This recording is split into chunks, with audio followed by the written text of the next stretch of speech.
Hello, this is Andrew Stewart. I'm the new god of the fourth wall. You'll have to forgive me, I'm a little new at this. It's still very strange seeing you out there and knowing that you're watching us. But then again, I can also see who's watching you. And trust me, you don't want to know. It's not pretty. Anyway, last time on Part-Time Gods. After defeating the Minotaur, Noelle absorbed a spark and became the goddess of weapons. The pantheon split ways to take care of personal affairs. Both Will and Andrew, that's me, received word of goblin troubles. My close friend experienced strange fires in her home, and the craft store where Will works had been robbed. While we handled those issues, Noelle met with Goz and retrieved the dwarven relics he had crafted. Goz made a ring for each of us to protect our sparks from interference. As a show of support for our cause, he also crafted a powerful firearm with a single bullet that can turn a god's own manifestations against them. After retrieving the relics, Noelle sensed her bird sanctuary was under attack. When she arrived, she found the bodies of staff members and birds alike all slain at the hands of the god Hayden and his allies. Enraged, Noelle drew on all her power for a legendary act to resurrect the dead birds and staff and destroy Hayden's outsider allies. Alma caught news of the attack and used her powers of speed to bring Will, me and herself to the sanctuary as reinforcements. We all battled fiercely with Hayden and finally defeated him. In exchange for his life, he agreed to share Horatio's plans and give up his divine spark. Will decided to take on the domain of hindsight, while I chose the domain of the fourth wall, which is kinda why I'm here. Alright, well, I think that's it. I think you're all caught up. Although I will say now, as God of the Fourth Wall, I could just say you could go and watch the VODs to catch up, or check it out on YouTube. That seems very strange, but I feel compelled to say it. Either way, look, more Part-Time Gods starts now!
Good evening, fellow geeks. Welcome back to our new episode of Part-Time Gods with our very special guest who we're going to get to in just a moment here.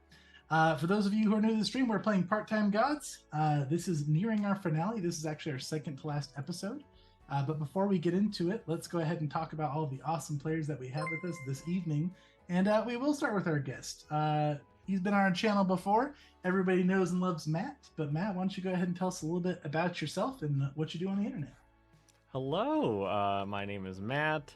You can find me everywhere as Improv and RPG. I recently did a series of videos doing like a step-by-step scene analysis thing, so y'all should check that out. But thank y'all so much for having me. I'm excited to play with everyone again. Always a pleasure to have you on the channel. Welcome, Matt. All right, let's talk about the rest of the usuals that we have this week. We'll start with Tori. Tori, why don't you tell us a little bit about yourself and your character?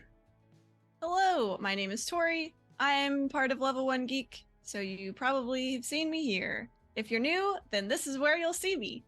I am playing Noelle Audubon. She is the goddess of birds, and more recently has become the goddess of weapons. So that's a fun combination. She doesn't really like people. She does like birds, and now weapons. That's pretty much all you need to know about her. What's two things about you? I like birds and weapons. It's good stuff. Fantastic, Tori. Thank you. Nathan, let's go with you next. Tell us about yourself and your character. Yeah, Nathan, I am one member of the Knights of Bastille. We make mobile apps, role-playing games. Just released an update today. Got up to Android 13, which was quite a thing. But I have some news. Aside from the online stuff that I do, I am performing in community theater, Barefoot the Bard, in October. Kind of a fun thing. Oh, how exciting! That's awesome. I'm excited. What are you doing? What you doing? I'm playing Paul Rudder, the husband of, if you've seen it's the old Robert Redford. Yeah. He's gonna be a riot. So. Are you gonna wear that hat? Because it feels like it could work. Yeah, not gonna wear this. I get suits though. I get some nice suits, and anyway, that's congratulations. Besides that, here I am playing Will Fife, the god of Wi-Fi, and most recently, god of hindsight. So we'll see where that goes. All of our typical pantheon getting their second manifestations. It's going to be excellent. Fantastic. Thanks, Nathan. All right, let's go with Bill next. Bill, tell us about yourself and your character. Hello, I'm Bill. I'm in a different location, so I look different. The lighting makes more sense. I am playing. I'm a podcaster. You can go and check out Escape This Podcast if you want to hear some fun audio escape rooms. Tomorrow will be the first episode of a new little connected arc of escape rooms that are sort of 21 Jump Street setting style. You're an adult pretending to be a kid to try and catch another adult pretending to be a kid in a school. It's a fun escape room. So that comes out like tomorrow. So go and check it out. And I also have a show called Solve This Murder, which is nearing the end of our current mystery. So it's very bingeable right now. You can go back and catch up on all the episodes of a murder mystery that I wrote that my wife attempts to solve, which is always very tough.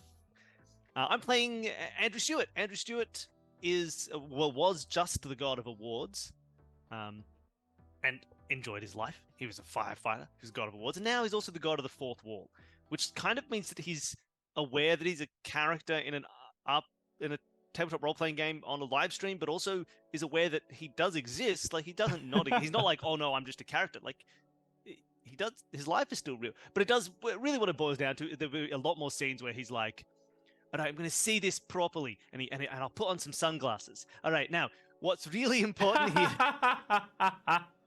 and then I can take them off and look really cool. Oh, I can't take them off. Oh, they're stuck. No, there they go. Right, so there'll be a lot more of that, I suppose, but that's mostly it.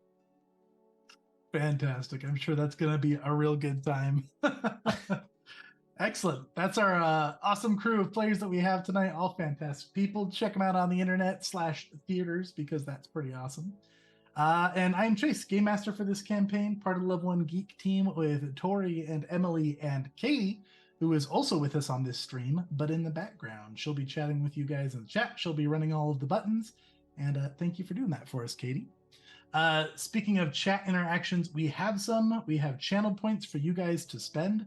I have talked on previous episodes about how they can be used, so I'm not going to go over them in detail, but if you want to see the details, you can use the commands !Pantheon or !Curse or !Worship if you would like to see how you can influence the stream.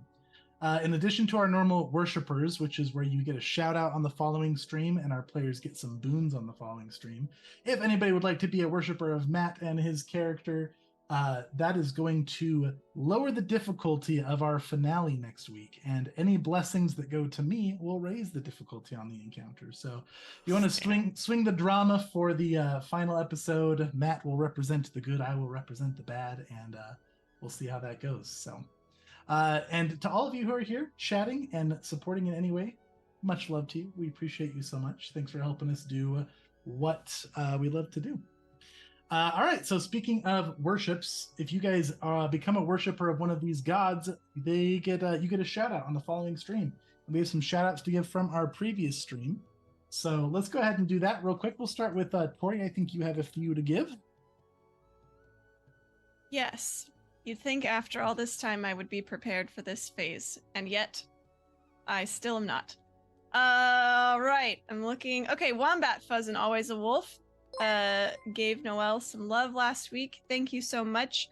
She has blessed both of you to move up a belt rank this week at the Harpy Combat Academy, Combat Training Center, which is her new sort of location of power, having taken on the domain of weaponry. So congratulations, Wombat Fuzz Always a Wolf. You are no longer white belts. You've moved up to, I don't know what system I'm talking about, so I'm going to make up something nonsensical. You've moved into Neon Pink. Congratulations. Yes. Fantastic. Neon Pink. What a big deal. Awesome. Thank you, Tori. Thank you to the supporters. Much appreciation. Nathan, we'll go with you next. All right. I got 2 to give. These are 2 distinct blessings because they are. Always a wolf. Will has been experimenting with his new powers of hindsight. This week, as you are contemplating what gave you that stomachache, you will, with clarity, know that it was indeed the Taco Bell, without a question. So that's the first blessing. Wombat Fuzz, that life decision that you've been wondering about, you made the right choice. There you go. How vague What and an beautiful amazing and blessing. universally applicable. I love it. Very good. Big thank you to Nathan and Will, and a thank you to the supporters. Bill, we'll go with you next. Yes, so Andrew received, or is giving a blessing to Always a Wolf, yet again. Though, interestingly, not in the domain that he expected. So, usually, previously, I've given a lot to Always a Wolf, a very big supporter of the God of Awards. They won an Emmy. And then suddenly, I heard the same voice, but like on a different line, and I was like, "What? Who's?" Huh? And as a comedy writer, as a script writer, which is the character of Always a Wolf in this world, I got a prayer to the God of the Fourth Wall. You know how some screenwriters or writers just get very pretentious, like, "Oh, I don't even like write it. It's the characters. They make their own decisions. They always surprise me, and they sort of come to life, and they just sort of act on their own, and I'm like an observer." Yeah, that actually happened for Always a Wolf. The characters very explicitly made their own choices, and he was able to see them in their real, because the world that he's writing about is in itself its own world, in which these characters are fully realized human beings that through their fourth wall he observes them, but they're no less real than he is. So I just let him in on the sort of the realness of those characters that he's created, and he wrote something really good. Critics loved it, audiences hated it, but it was pretty good. Fantastic. I love it. What great blessings. Thank you to Bill. Thank you to Andrew. Thank you to all of the supporters. Much appreciation. And then before we wrap up, I also have a few sinister thank yous to give out to RLU, Blessings from Horatio, Unicorns, most beautiful of the outsiders, are still outsiders, and outsiders have it right. These damned gods, they need to go away. You're going to help me do it. So much love and no blessings to you because we don't support the blessings, but I hope you have a great day. Thank you very much to RLU and all the supporters, all the people in chat. Thank you so much. I said it before. I'll say it again. Can't say enough thank yous. And I think that is it for worships for this session. So we had a recap recorded by Bill this week, kindly. So thank you, Bill. So we already had that. So hopefully you guys heard that and got caught up. If you're not caught up and you need more of a recap, we have this series up on YouTube. We are sadly 1 week behind. Last week's episode is missing because of technical difficulty. One of these days I'll avoid technical difficulties, but I am still a novice in the video department. So we'll get that up this week for you guys, as well as this week's episode. So for those of you on YouTube, thanks for being patient and skipping a week with us, but we'll be back on track pretty soon. And also to those of you who are watching, just so you guys know, this is our second to last episode. Next week is going to be our finale. So make sure you stick around and tune in for that next week, because that will be an exciting conclusion for sure. All right. With that out of the way, I think we are ready to jump into the game. So last time when we left off, you guys had defeated Hayton. You had taken his spark. You had struck a deal with him instead of consuming his spark, which Noel very much wanted to do. But you guys spared him. You made a deal. He offered to share some information and give up his sparks. And then you guys were going to let him go back to his mortal life where he just wanted to hit some waves and be immortal because he did not like being the god of the fourth wall, especially. And he also didn't care for being a god at all. So we're going to skip ahead a little bit of time. So if you guys are injured, go ahead and heal yourselves. Go ahead and remove your conditions. Since we've kind of gotten a handle on the free time, I'm not going to make you guys manage free time probably for the rest of this series. Since we've gotten to know some of your bonds, we've already juggled a little bit. You guys can each heal 1 strain from one of your bonds, assuming you guys would have been managing them in between your downtime. I ain't gonna strain. Got no strain. My Look at bonds that. love me. Oh yeah, taking such good care of your bonds. And Gotta hang out with Francis again. oh yeah. I don't really know what it looks like for me to heal a bond or strain with Deathless, because I feel like Deathless's needs are pretty minimal from Noelle. But How do you I don't show know. affection to a massive condor? I don't think it's affection. Actually, I think it's more like almost like a sacrifice of sorts. Like I leave You out. run somebody over and you leave them by the side of the road. No, I think I think I collect some roadkill straight up, and I leave it on like a specific rock for Deathless, to come enjoy that. I mean, I would say leaving a treat is a form of affection, is it not? I guess. Even if I- that treat is a bloody carcass. Yeah, I suppose. I think our relationship is more one of like peers and like we And respect Tori doesn't each think other. you can ever show affection to a peer. If you think Tori likes you, it's because she thinks she's that high above you. That she's I allowed can't get away with anything to with Bill show you around. affection. That's true. I Bill won't am let not it friends with slide. any peers. I mean, we have a respectful professional relationship. Not so much concerned with things like love and affection. Okay, I like it. I like it. Fantastic. So you guys took care of your bonds in between your downtime. Things are looking pretty quiet for the time being. Now, you guys did get your powerful dwarven items. You have your little finger chains, which are very subtle, and you have your very powerful one-shot, not revolver, your musket pistol. You don't need a one-shot revolver. Yeah. It's only got one bullet. Doesn't need a revolver at all. Exactly. So are you guys wearing your protective rings, and who is like keeper of the pistol here? I think we all know who's keeping the pistol. Will. Yeah. In a pantheon with a god Will. of weapons, you give it to Will. Noelle's He hanging on just to makes that him look for so sure. good. Yeah. He's like, He "Whoa, won't. this He is-" won't fire it at the right time, but afterwards he'll know that that was the right time to fire it. Oh, man. Yeah, she'll keep it, and yes, I'm wearing my ring. And I recommend, I guess after all the commotion, Noelle will have explained everything to them as far as what instructions Gauze gave her with like what they do. So she is going to suggest that everyone finds a way to work it into their wardrobe, because it seems like a good idea to wear all the time. Yeah, can you describe it again? It's like you said finger trap or something like that. Yeah, it's like a little like stretchy silver linked chain that goes around your Oh, okay. finger. It's like a little finger chain mail, like the I was stretchy parts of literally finger thinking traps. finger trap, but like of that Yeah. same material, that kind of Yeah, exactly. or whatever. If we all try and become like goth and have like some kind of like, that sort of like weird fishnet gloves with like another pair of gloves over the top, and then it would be inconspicuous underneath.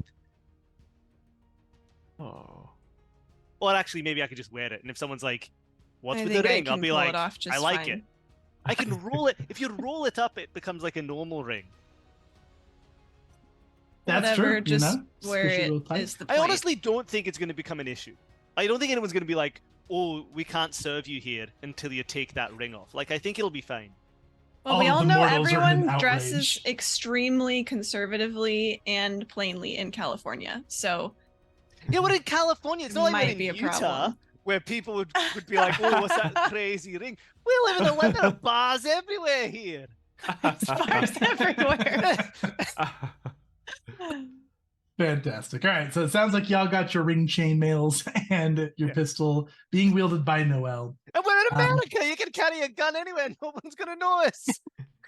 We might question if somebody has a fine. musket pistol on their belt. No, But that's fine. We'll say we're up to a. so honestly, I'd Civil probably War think it was a reenactment. cosplay if I'm real. Mm. All right, fantastic. So as you guys were resting and recuperating, now you guys had Peyton in a little flash drive that Will had conjured up. That's right. And, Goes to the machine. You guys had to babysit for 3 days. He was withholding his information until you guys let him remanifest because he wasn't about to, give all the goods until he made sure that Noel was not going to eat him. So after he reforms, he'll have a quick chat with you guys. That was wild, bros. 3 days out as a ghost. Can't wait to get out of there. So I'll give my sparks to you two. And I'll give my information, and then we're chill. Yeah, I think so. Fantastic. Now, I don't have like a ton of information. Like, I've been spying on all of you. I know what you're into. I know what's going on in your brains. So I know that you're already on the right track with Horatio. He's the god of atheism. He wants to kill all the gods, blah, blah, blah, all the boring stuff. Right. But what you don't know is for his plan to be complete, he's got a very specific regimen of domains and dominions he's got to pick up. He's got all but one of them. I don't know what it is. He's been pretty tight-lipped about it, but I did overhear the name. I know who has it. I know who he's going after. All right. It's a new god. Don't even know if the guy knows he's a god yet, but Jimmy Chan. That's who you're after. Or that's who you're trying to save, Beat Horatio to him before he finds him. He might already have done it. I mean, I've been out for 3 days and Horatio is pretty effective, but he's had a lot of things to do in between, like murking other gods and fighting with your group and all that, so maybe he's all right. I mean, let's hope so. Do you know anything about where he could be? Do I know anything about where he could be? Bro, that's going to be your job now, or your job, or whoever's got the hindsight and the fourth wall. Like, you guys will find him, but I mean, he's just immortal for the most part until he just got his spark, right? He's probably on the books. Unless he's That's true. After like tax evasion or something. We'll have to go to the census office. Yeah, I'm sure there's literally only one Jimmy Chan we could possibly find. There can't be too many. Chan is a very uncommon name, I think. And Jimmy, even more unique. Jimmy, incredibly uncommon. Yeah, it should be easy. So let's get these sparks handed over, and I'll leave that recon to you guys, right? All right, okay. So, he'll go through the process. Now, he's got a fancy pair of rings that Horatio has given to him. And he'll hand these over to you guys after he's done. Now, these are rings that you put on, you can swap sparks. It's usually a very lengthy process. These do look dwarven crafted. And they're a lot more flashy than the little ring chainmails that you guys had made. So he'll do that. He'll hand over his sparks. And you guys have some time to adjust to your new powers. And we're actually gonna time skip ahead a couple more days. You guys are holding up to your word with Hayden, right? You're letting him go. Yeah. Where does he live? Yes. Where does Hayden live? He lives down on Zigo Bay. He lives on the waves now. He's free. In the 3 days. He's got a small van by the beach. In the 3 days that he is a ghost, I want to find where he lives, and I want to destroy all of his surfboards. Whoa! Wow! Hostile! And then I will consider us chill. He murders your whole sanctuary. You break his surfboards. Feels fair, I guess. A lot of those people did come back to life. All of them did, but I had to use my legendary act for that. He can shell out a few $100. Would you like to muster another legendary act to fix his surfboards? No. Will No. is like, I'm gonna fix this for you. No, he's not. Noelle does not tell any of you about this. It is a completely private event, and she brings Deathless. That's how they bond. That's how they heal the strain. No, let him sharpen his claws on some surfboards. You have to get all of the students at the new combat academy. Do some board breaking. Yes, I'd steal the You hold boards. I up the bring them. surfboards. Yeah, They practice their sidekicks. practice board breaking. Yeah, the point is, I Fantastic. want his surfboards destroyed. I want to ruin that part of his life, and then I will move on. All right, fantastic. They'll just have to go play some music with his acoustic guitar, raise some money for some more surfboards, you know? So it'll all be good for Hayden. Don't you guys worry about it. All right, so we're gonna go a couple of days ahead now. I imagine, would you guys share this information with your strike force, task force? Yeah. Or are you guys gonna try to solve this on your own? I mean, I don't think we have any problems with our task force other than their brusqueness. I don't think we don't trust them, right?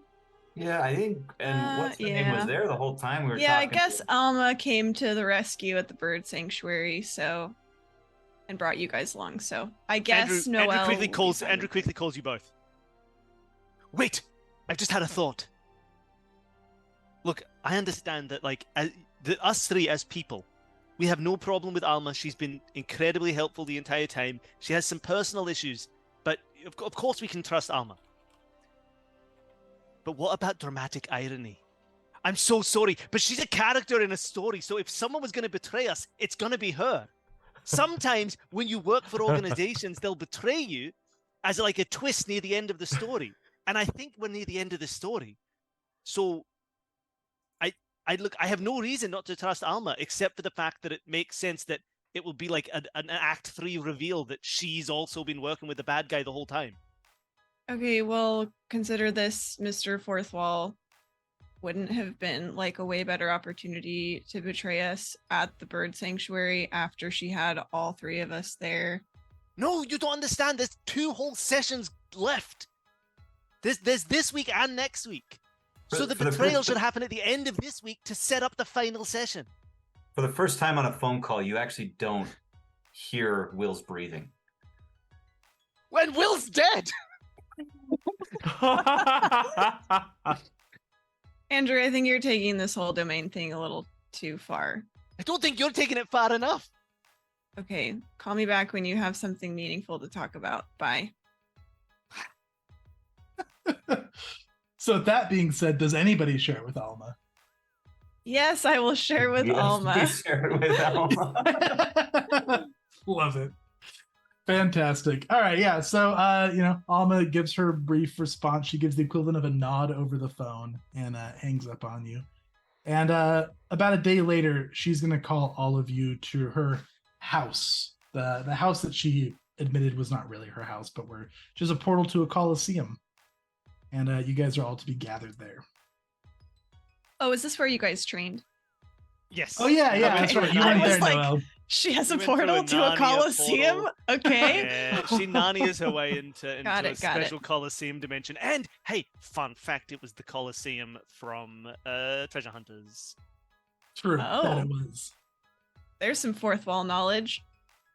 Sorry, it was the Colosseum from Treasure Hunters. I don't know what that is. I was it's like, a whole let me big say thing. that in character. Awesome. All right, yeah. So do all of you guys arrive to the meeting? Does Andrew come? He's not too paranoid. Oh, in disguise. Nice. Nice. It was me the whole time. Here I Excellent. am. Ha-ha. Yes, we're going. Yes. All right, so you guys show up to Alma's place. She lets you in immediately this time. There's no melting scenery or anything crazy. She just lets you guys in. And she's got some drinks ready. She'll gesture for you guys to take a seat on some pretty comfy couches. All right, we're going to be going after this Jimmy Chan character in just a moment. I've got Drav put on it. I had him strategically search for the best way to narrow down a Jimmy Chan that's probably our man. Hey. And can't be sure, but he seemed pretty confident about it, so we'll have everybody just hang out here and we'll head out as soon as Drav gets back. I can take us there quickly if you want. Well, hey, that sounds like a great idea. Like, that's kind of your whole thing. So, yes, please. We'd appreciate it. Excellent. I'm going to go check in on Crystal while you guys deal with this, but I'll get you where you need to go, and then we'll part ways for a moment. All right. Are you looking at me funny, Andrew? No, you just your voice sounds strange now. Like I think last week you sounded more like a woman who lived in California, and now you sound, I don't know, there's something slightly off about it, as if maybe like you're a man from Utah, but I'm not sure. So I'm just no, it's fine. Don't worry about it. It's all right. You keep going. That's kind of strange, but all right. He's been kind of weird since the whole fourth wall thing. It's best to just ignore it. Shortly after that is said, you guys hear a thud from the top floor. Alma immediately grabs a sidearm at her hip, and she draws her gun and she nervously starts going up the stairs. I'm not expecting anyone. I'll go with her. I'll sit on the couch here if that's okay. Are you I might Just I'll get go yourself up as ready, Will. She kind of peeks up the stairs and starts slowly walking up, and as she does, you guys can see at the top of the stairs a bloodied yellow goblin is at the top of the stairs and kind of collapses and starts rolling down the stairs. Is it Drav? It is Drav. Oh no!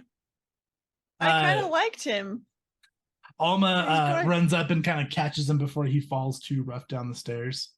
You look all right. I mean, remember, nobody panic. He's a god. He's got his own spark now. Okay, sure, but panicky. That seems pretty bad.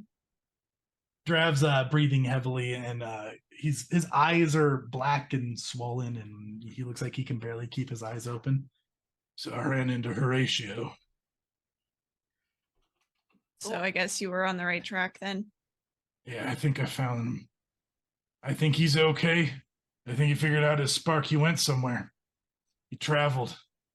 I went and engaged Horatio before Horatio could get him. Horatio just attacked him right out in the open. So you're saying that Jimmy Chan got away? He teleported away? I think he got away. He left a tear, though, in his portal. I don't think Horatio caught it, so I tried to drive him away. Something's wrong with Horatio, though, too. He was injured. Looks like he'd already been in a fight. He's injured. Is that like division in the ranks, maybe? I don't know, but we're lucky. Alma, I don't know what to do about him, but we gotta go save that Jimmy fellow.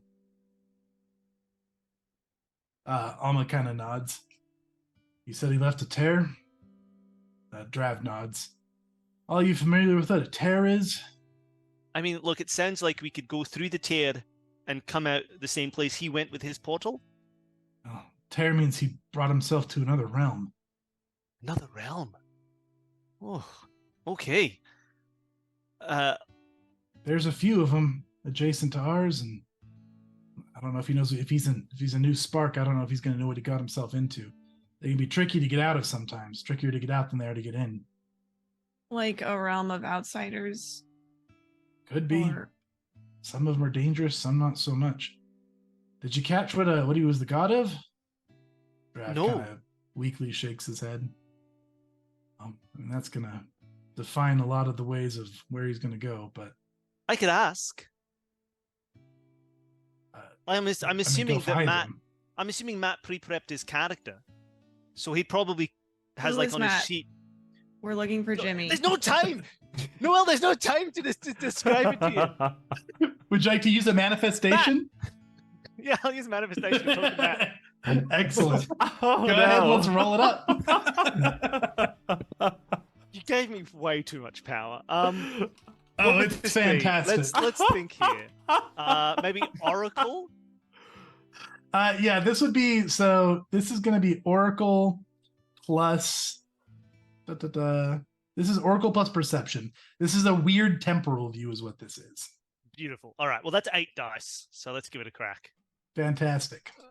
Sorry, everybody who has to listen to this episode. Oh, this is what we came here for, Bill. Oh, that's a lot of successes. right, One, I'm gonna two, need three, 4 for 5, this. 6. I got 6. 6 successes is enough to ask Matt a simple question Great. from Andrew's perspective.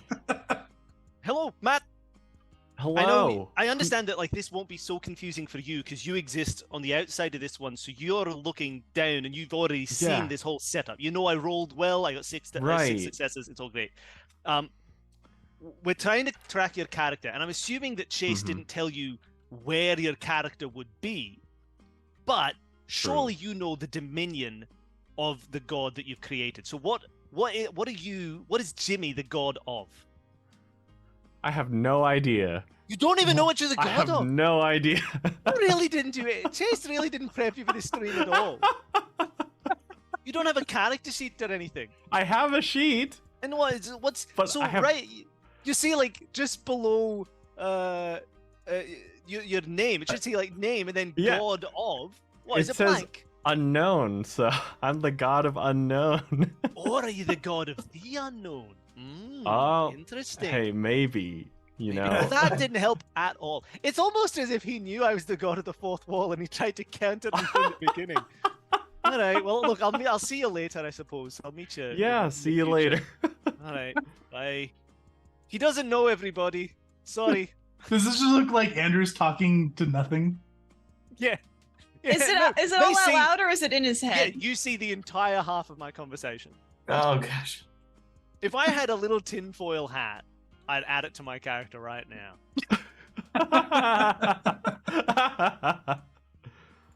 Alma looks a little bit confused. That's an odd new dominion. Hey, All right. it is. Drav, you mind if I peek in your mind for a second and see where that tear is at? Oh, that's not Uh, odd at all. My dominion's crazy. You can just peek into people's minds. Sure. He nods weakly. I want to take him there and then take me in my junkyard so I can recover. She'll nod. All right, everybody. I don't like to get cheesy, but let's hold hands. All right. All right, everybody linking up. Jumps right into this. He likes where this is going. Fantastic. So yeah, she joins hands with everybody, and then you feel like she starts backing up slowly, and then it just looks like fast motion. You can see kind of the scenery fly by you. It looks like the door opens. It looks like you're just speeding away in a nice circle of holding hands as you guys travel pretty far across the state. You guys go all the way far to the northeast to Palm Canyon, which is an actual park in California. Fun fact, near Palm Springs. And she will stop there. This is the information she gathered from Drav. This place is beautiful. There's just a lot of palm trees and kind of a beautiful little oasis in the middle of the desert surrounded by a canyon. Lots of tourists around at the moment. She takes you guys to a pretty secluded part of the park. And you can see some mortals' hairs kind of whoosh as you guys land with the speed. And she obviously has Drav. She dropped him off somewhere along the way back at his junkyard, so you guys don't have a bloodied yellow goblin in the middle of the tourist attraction. And that's where you guys are at currently. Alma stops and she takes a deep breath. Can you smell it? And if you guys take a deep breath, you guys can smell something kind of sweet and very palpable. You almost feel like that of like a bloodhound. Like you almost feel like you can feel where the scent is coming from, like it can be tracked. That's the smell of a tear. Anything with a spark can spell it. Ooh.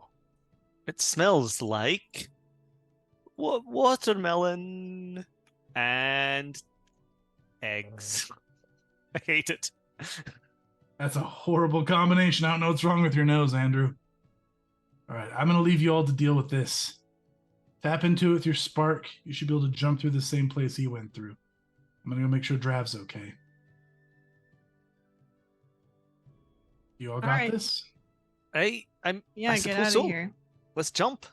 Don't let Horatio get this last spark. He won't. He's an idiot. She puts her sunglasses back down and she nods. Damn straight he is. And then with a whoosh, she is gone again. Andrew, Alright. you I- suddenly are filled with the knowledge that Tori has been to Palm Canyon. How's my I found- description? Palm trees, oasis, desert. Pretty much. I found a photo of it. It's nice. Lovely. Look at that. All right. What are you guys doing? So we just like tap into it with our spark. Hey, Okay. I guess so. Well, I really don't like touching you all, but maybe we should like hold hands for this part too, just in case. Well, you can tell the future now, can't you? No, I can No? internalize the past with great precision. Oh, okay. Can you like look into the past of like this place and find out what like where he went? Because he went there in the past, I suppose. Well, I suppose I could try. Excellent. I use a temporal view. Yeah, I got this ability. I love it. Oracle plus perception. Let's see what you got. To be able to see the full scene, that's going to require 2 successes is all. 2 successes is all. Let's see. That's Oracle. not many. So we got Oracle. So I got 10 dice here. Oh. If you can't get 2 successes on 10 dice, That's going what to be can very you do? unfortunate if you don't. There are cursed dice. That's true. We got 7 cursed. Don't use the cursed dice. Did I not do that right again? It's just slash another R opportunity. space. Slash 10 R and space. 10. I always do R slash. All right, 10. You're just really method acting your character. There we go. There.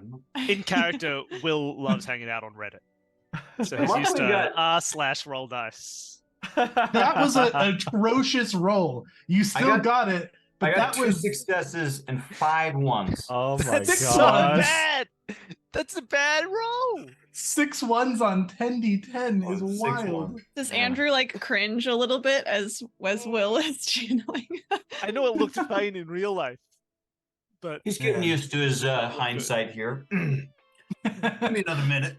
Yeah, so as you tap into this, Will, the scene around you starts to rewind. Like even your friends seem to go back from where you just went. You kind of see it's like a tape rewinding back.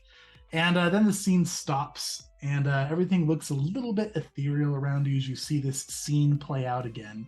And everything looks pretty normal for a moment. There's tourists looking around this place and wandering around, having a nice time. And then suddenly you see all of the mortals around just stop. And they all kind of seem spaced out. It's very familiar to when you saw your friend a long time ago get murdered by Horatio. All of the mortals just stopped reacting, except for one character who seemed to understand that everything around looked kind of odd. And Matt, why don't you go ahead and give us a description of Jimmy? Yeah, so Jimmy is a little freaked out, a little scared. He is wearing a button-up white long-sleeve shirt. He is an Asian man, about 21 years of age.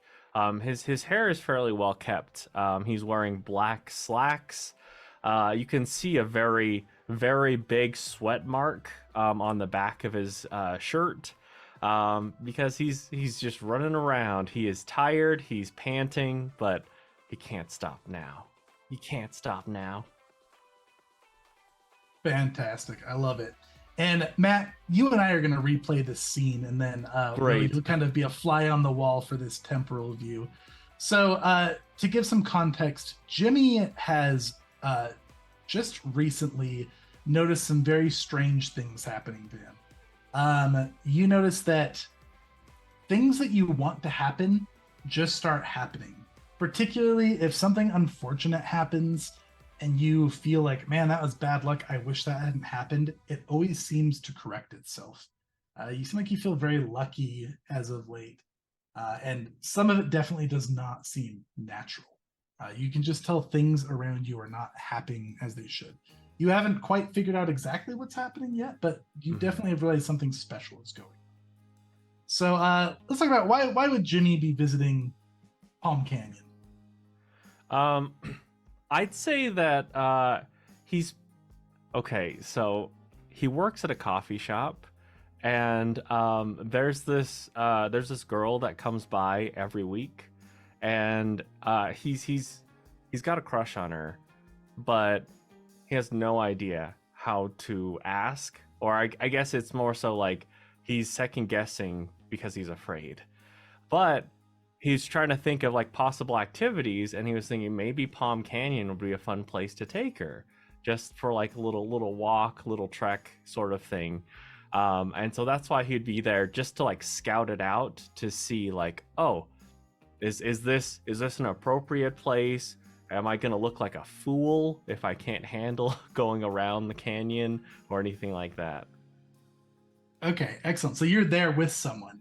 Oh no, not yet. No, this is I'm not there. yet, okay. I'm scouting right now. Scouting. Okay, Yes. so you're checking out to see if this is Yes. gonna be a suitable place. Gotcha. I follow. Exactly. Fantastic. I I have also a have to question ask- about. I'd like Oh, to yeah. ask about the scouting, just to get an Mhm. idea of Jimmy as a person.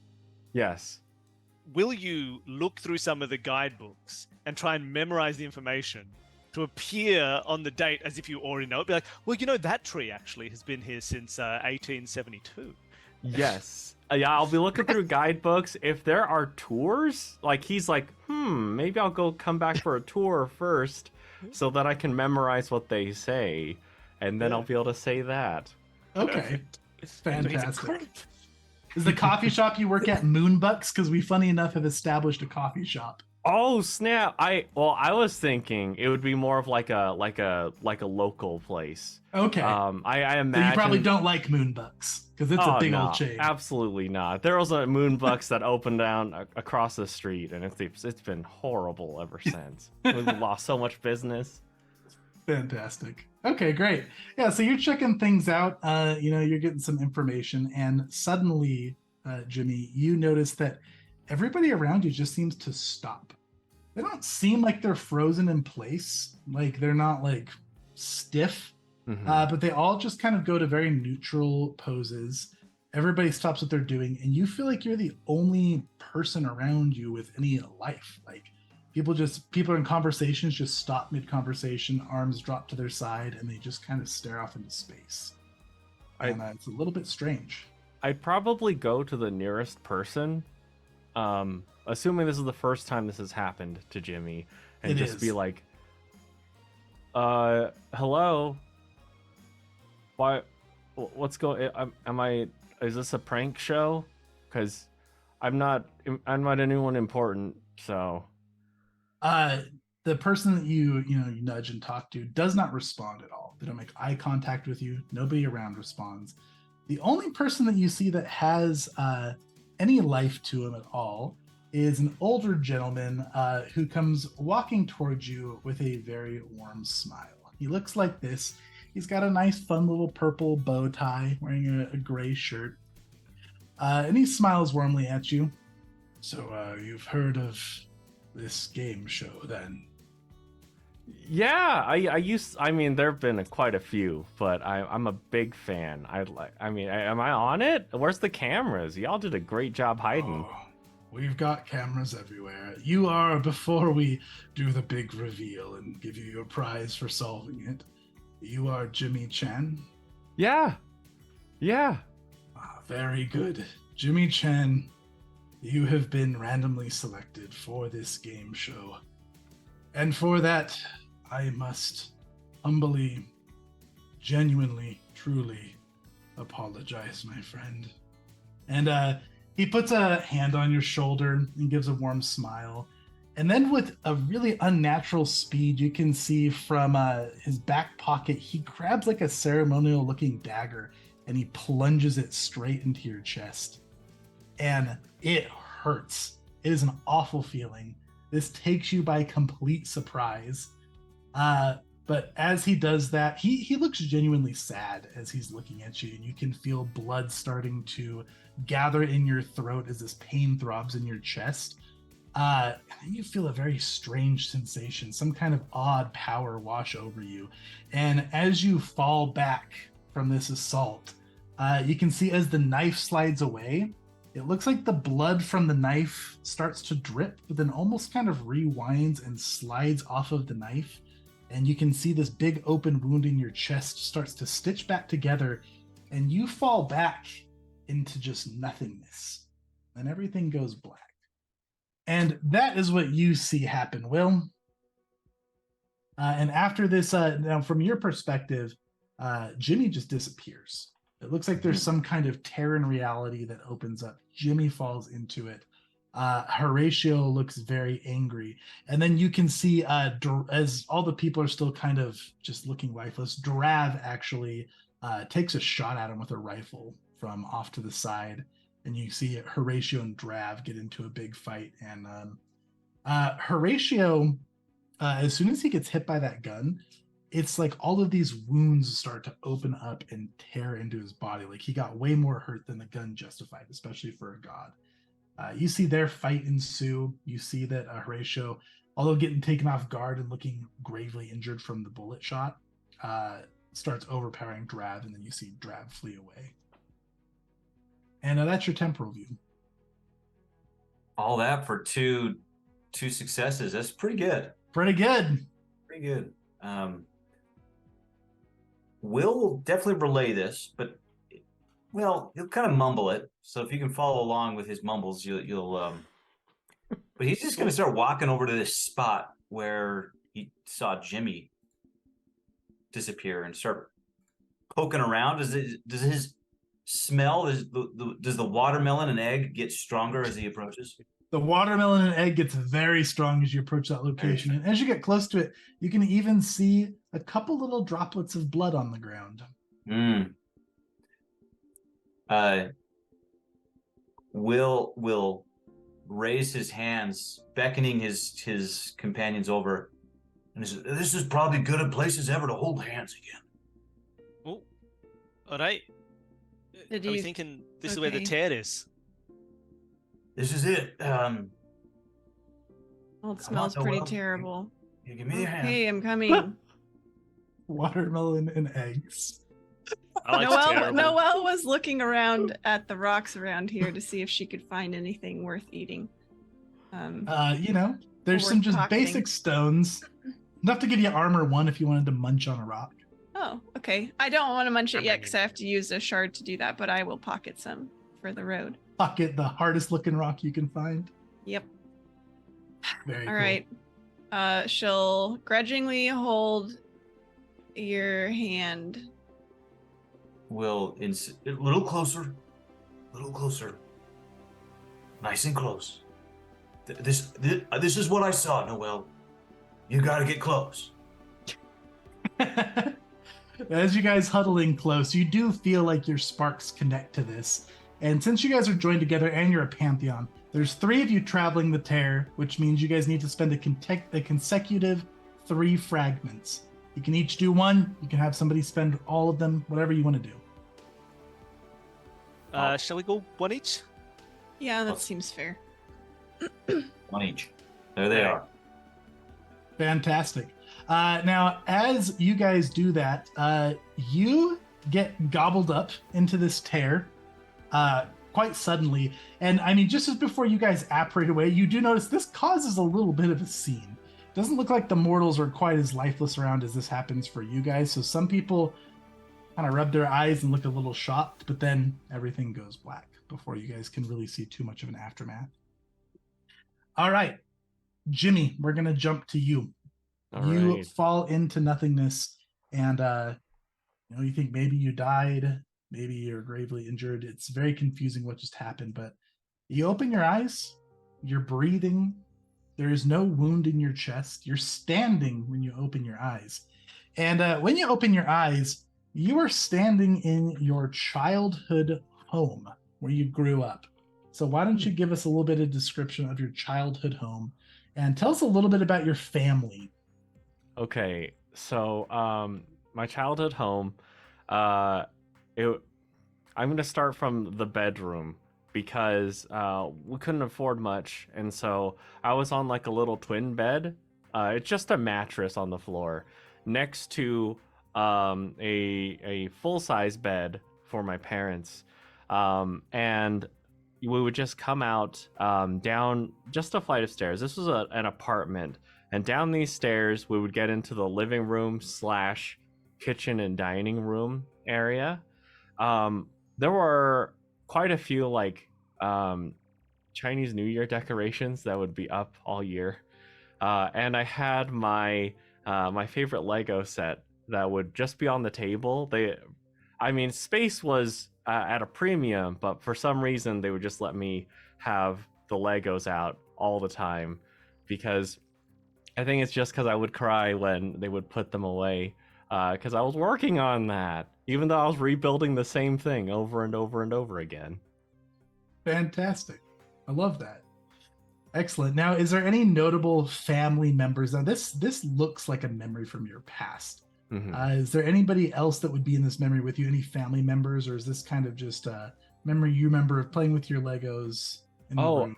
I would say that my mom is making Jell-O right now. She's got like she uses the little cookie cutter molds so that they can be like fun, vaguely dinosaur shapes. Dad is currently at work. I've got my little foam soccer ball waiting by the front door so that when he comes back, maybe he'll have enough energy to kick the ball around a little bit. But my mom is getting the Jell-O ready as I'm like setting stuff up, but also every now and then asking, is it done yet? That would be kind of like the setup. Excellent. Yeah, and that line actually reflexively comes out of your mouth. You are an adult. You realize that this is not a memory. You're actually living in this moment. And even though that sentence reflexively came out of your mouth, your mom turns around with a smile and responds to you. Doesn't seem to think anything odd of you looking like a grown man. It's almost ready. What do you do here? I mean, you now have this scene around you. Think maybe you could be dreaming, but everything feels very real. I think here, like after the reflex, if I realize that I'm an adult, but this is like an old like this would be what I would remember as a child, right? Mm-hmm. In that case, I would, like, after snapping out of what I would normally say, I just want to go up and give my mom a hug. It's been a little while since I've seen her, so it's like I imagine that Jimmy doesn't have a lot of money or time to go visit her, and so being able to see her again is nice. Yeah. That's amazing. It's a very warm feeling. You feel like you're actually hugging your mother, a familiar sensation that's been lost to you for some time. She smiles as she keeps making the Jell-O. And then you can feel 3 looming figures that just suddenly are behind you in this room. Noel, Andrew, and Will, you guys see this man and his mother in front of you, and you are in this room. And you see them as well, Jimmy. Who are you? I'm going to grab a spatula. That's a weapon. We kill him. Are He you attempted Jimmy to attack Chan? us. Self-defense. Let's kill him. Yeah. Is this that sick game show? What? No. No. Sick game show. Let me handle this one. Hello, Jimmy. Hi, I got stabbed. We don't stab you. Well, Noelle does, but Noelle does currently have her claws out, I should note.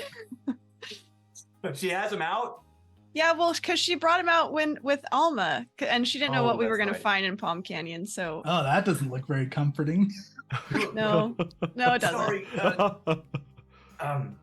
Jimmy. We know what you've been through. We're here looking for you because we think you're in trouble, and we're here to help.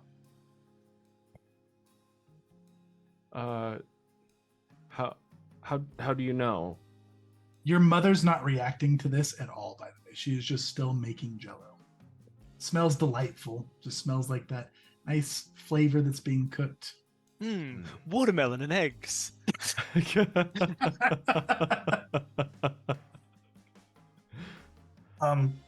This may be a little hard to believe, but the 3 of us are deities. We have some godly powers, and, well, we think you are too, and you're in danger. Okay. Why should I trust you? You really shouldn't. Let's be clear. But we are here to help as best we can, and maybe come on, Andrew. I don't And always have. the I words haven't for this. stabbed you yet. She holds up her Well, hand. Noel, one thing that is I will do- that's less endearing than you think it is. I'm just saying that the last dude you talked to walked up to you and stabbed you in the chest. Doesn't it seem like I could have done that by now if that's what I wanted to do? Yeah, that's fair. Andrew, I'm not trying to charm this. I'm just being logical. That's a fact. Okay, that is true. It is a fact that you haven't been stabbed by this woman in particular. So, Right. Listen, we know the person who attacked you. He attacked us as well. He killed our friend. Well, I say friend, a business acquaintance, but he killed him in front of us. He is an absolute terror, and he is trying to do a lot worse. And I'm sorry, I know this sounds like the start of a young adult fiction novel. And that's not even the god of fourth wall talking. That's just like, come on, we came up and told you were a god. But we don't even need your help. We just need to help you. That is what we need. We need to make sure that the person who tried to kill you doesn't kill you. That's all we're concerned about. So please put the spatula down, and we just want to help. Okay. You don't need to do anything. It's fine. Is the You food have real? friends over, Jimmy? Is the food real in this place? Can I have some of that? Smells real. If it helps at all, I have some Biscoff in my pocket. Do you like Biscoff, Jimmy? Yeah, I love it. Here, let's eat some Biscoff and sit on the couch maybe and talk about this. Yeah. Biscoff and Jello. Let's do it. Your Yeah. mother puts a nice plate of what flavor Jello? Please tell me not watermelon and eggs. So here's the thing. What she would do is she would pour this. The reason why it would take so long is that she would pour in layer by layer. So you'd have a few colors. So you have red, you have green, you have purple, you have yellow. And so you get kind of like a rainbow of different colors of Jello. Oh In man, that's fun awesome. little Stegosaurus and Tyrannosaurus shapes.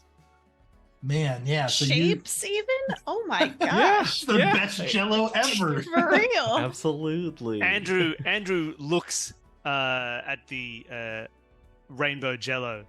Clearly thinks it's mouth-wateringly delicious because he looks like this. How did you do that? Can I do that? Oh, you can't, but Matt could. Mad. Don't worry about it. Yeah. You So, won't get that, but your kids are gonna love it. Sorry. as you get a better look at this room, now that things are kind of settling a little bit, and you've seen some strangers in the home, your mother puts down the finished product of shaped rainbow Jello. Looks delicious. Yeah. But as you look around the room, you realize that some things are a little bit off. Number one, any exits to this room, any hallways or doors, they don't exist, except there is one, like the main exit out of your home, you can see still exists. The door is closed, but there's no windows, there's no hallways, no other doors. The room is a lot more cubic than it typically was. And also you see a few items around that don't belong. You don't recall them in your memory. They stand out to you because they don't feel right. And the other players here are going to decide what these items are. So let's start with we'll start with Will on this one. Will, I need something in this room that is either a toy, coat, or pet from your past, from your childhood. There's a uniform, Oh, a military uniform. Coat. okay. Very nice. And what kind of uniform? It looks really old. This is not like modern military. I mean, if you look closely, you will see like World War I insignias. Wow. All right. Very cool. I love that. How interesting. All right. That's just like it's laid about somewhere in the room. Probably not as nicely as you would like it. Like maybe it's just tossed about on the floor. And Will, you also notice that. That item draws your attention because that is your item that is in this room that you don't recognize. Noelle, what's a toy or a pet from your past? It is a blanket, a little blankie. It's like it's quilted. It's Care Bears, like a little Care Bear quilt. It looks very worn and tattered. And yeah, that it looks very well traveled. Okay, fantastic. And Andrew, what's a pet from your past? Oh man, I really wish I could gone for a toy from my past because there was a 1978 Action Man that was a fireman. And for people who are not aware, Action Man is the kind of Commonwealth version of G.I. Joe. They didn't have G.I. Joe in the UK or in Australia. They had Action Man, who was the same figure, just rebranded. Oh, we can double down on toy. One of them was Let's do it. dressed as a traditional UK fireman. That'd be a great thing to have for Andrew Stewart's Scottish upbringing.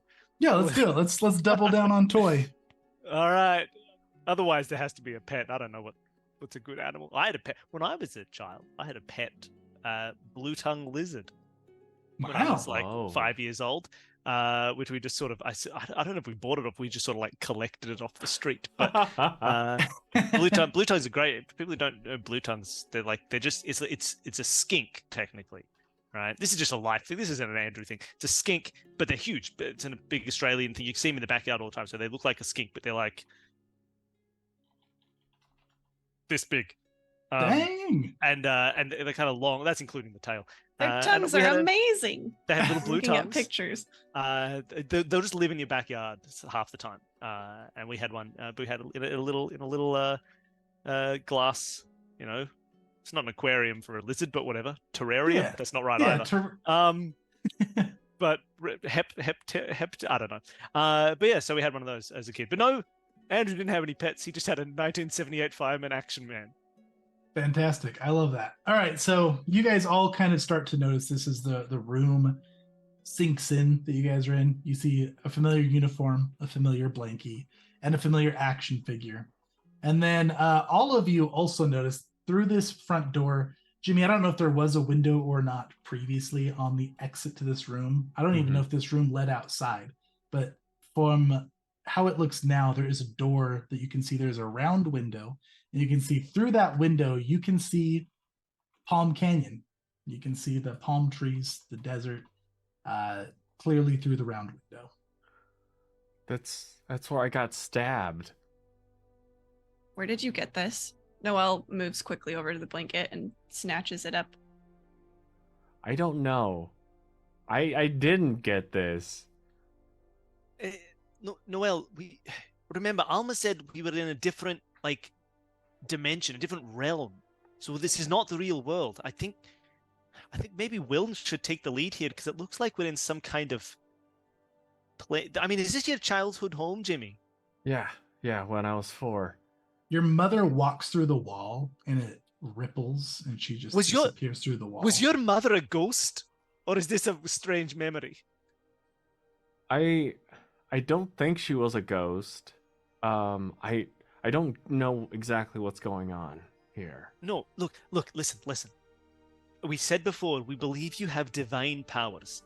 Gods, it's a whole big thing, but you might be, look into my eyes, Jimmy. Okay. Do you see the spark in there? See how they're not like other people's eyes? And as you meet his eyes, you do feel a connection. You know that he is special. You don't know exactly how to explain it, but this man feels powerful, and you can tell. You can almost see the power through his eyes. And Jimmy, what you are seeing in my eyes, I am seeing in yours. You're a god, Jimmy Potter. So... Really? Aye, really. Has anything different happened in your life lately? Have you perhaps felt lucky in places where usually you would feel unlucky? Yeah. Well, there you go.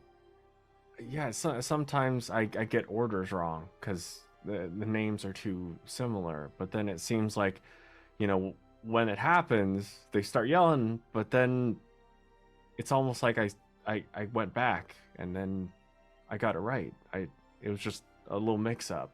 Everything was fine. Okay, all right. So you're a god of something. I mean, if you can go back and change the past, maybe I don't know. But Memory, listen, maybe we're maybe in you're a the god of memory. memory. We are in a memory. We're in the realm of childhood memories. Noelle, is that And- your little? Did you have a blanket when you were a kid? She like shoves it away. She like shoves it behind like a bookshelf or some piece of furniture like out of the way. When Noelle grabs that blanket and shoves it behind the furniture, the more directly she interacts with that blanket, you feel a strange connection to it, Jimmy. Like you feel like there's strings to that blanket that you could tug if you wanted to.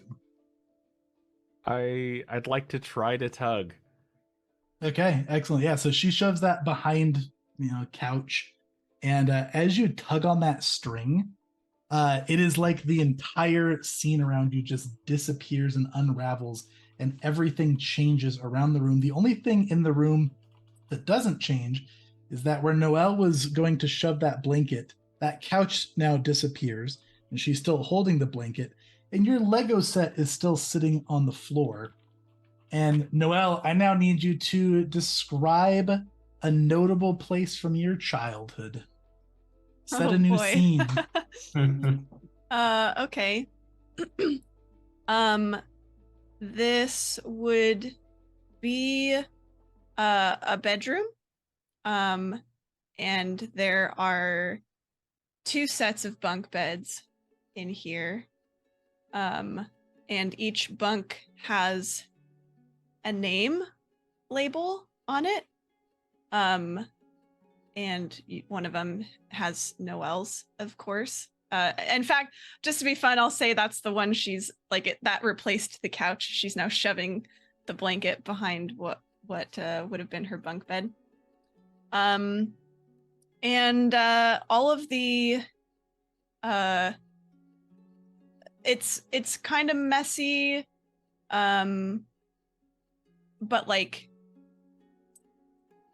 weirdly kind of sterile at the same time. Like kind of if you think of like a kindergarten classroom, that's not sterile, but it's sterile in the fact that like it's very functional. Like this is a space that needs to be cleaned quickly and like easily managed. So, you get the sense that like this doesn't feel super lived in. It feels more functional. Okay. Are there any other characters, any like tie a memory to this place? It could involve other people or maybe just yourself, but this is a significant moment in your memory. Yeah, there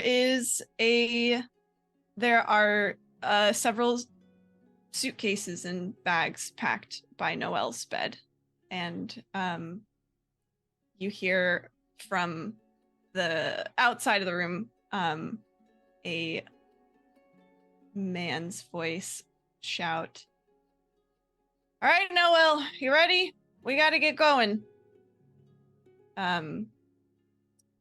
And Noelle looks shocked. She looks absolutely shell-shocked to be standing in this room, holding this blanket, looking at the suitcases. There are no suitcases by the other beds that are labeled. It's just hers. Fantastic. No, I didn't take it. Go back. I don't know how. I just reached out for your blanket, and this is so weird. And that blanket no longer feels like it has any connection to it. It feels like all the strings got severed as you pulled this scene into existence. Notably in this room, you still have your blanket. Your Lego set is still on the ground here, which Noelle, you don't remember that being here in this memory. And also now I need Andrew to tell me about a photo, like a physical photograph from your present time that you have, or a present time friend that is in this room. Present time as in not my childhood, Not your childhood, like a present time 2023 Andrew. photo. Yep, 2023 friend or photo. Look at this photograph. Every time I do it, makes me think about. There's a photo on just like sitting by one of the beds, and it is it's a photo of wait, who are they? Hold on, wait, what's their name? The Oaktown Jaguars. It's a football team. We've seen this football team appear before, and they do quite well. This team, but it's a photo of Andrew, like on the end of the whole lineup of the team, arm around one of their shoulders, and they're holding a big trophy that very conspicuously says last place. Andrew had the trophy made personally. They did. It was the first time he'd met them. They just did absolutely the worst in that season. They bottom of the ladder, terrible. But they're all smiling and they're all happy because they were there. For them, they're happy because they were there to have fun and they had fun with their friends. For Andrew, he's happy because they lost. But he knew something they didn't, which is that they almost won, but they would have won by bending the rules a little too much. Their coach had a plan. It would have involved a few things that could have circumvented some tests and gone under the radar for a couple of recruitment rules that they weren't supposed to follow. But he didn't. He had a change of heart. He played fairly, and they lost. And it's why Andrew ended up such good friends with the whole team. Because that's the spirit of awards and the spirit of competition. Is you have to have that level playing field, and you have to engage at it, and that will always make you better than someone who flaunts the rules and wins. So he's always kept that photo, and that's why he made them the trophy as well. And that trophy is still on display in at their stadium in the little hall down the side where they have a couple of trophies and old uniforms and things. But here's the photo, and he loves it. Excellent. So that's their out of place. And then Will, what's either a photo, a friend, or a notable vehicle from your present day that is Bring in a tank in this room? And if there's a vehicle, there's no doors. The door that you heard the shouting through, Noel, faded away, and now all that's left in this is a window. You can see a window outside, and there could be a vehicle parked out there. Again, a photo of sorry, say that one again. A photo or a friend or a vehicle of some sort that is notable to Will in 2023. Or a photo of a friend in a vehicle. Or that. I think the photo would be... I'm going to stick with this motif here of his deep past.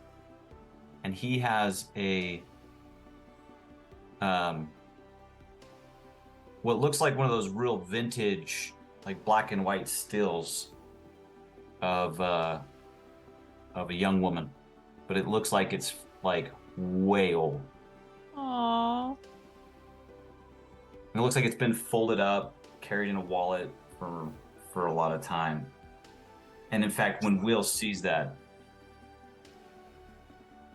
I mean, he begins to tear up and like, yeah, he's gonna boot. I mean, that's one of his most prized possessions. He's gonna go grab it. What is that doing here? Excellent. Well, is that someone? Is that your photo? Do you know who that is? He tries to hastily put it in his wallet without anyone seeing. I don't know what is this doing here.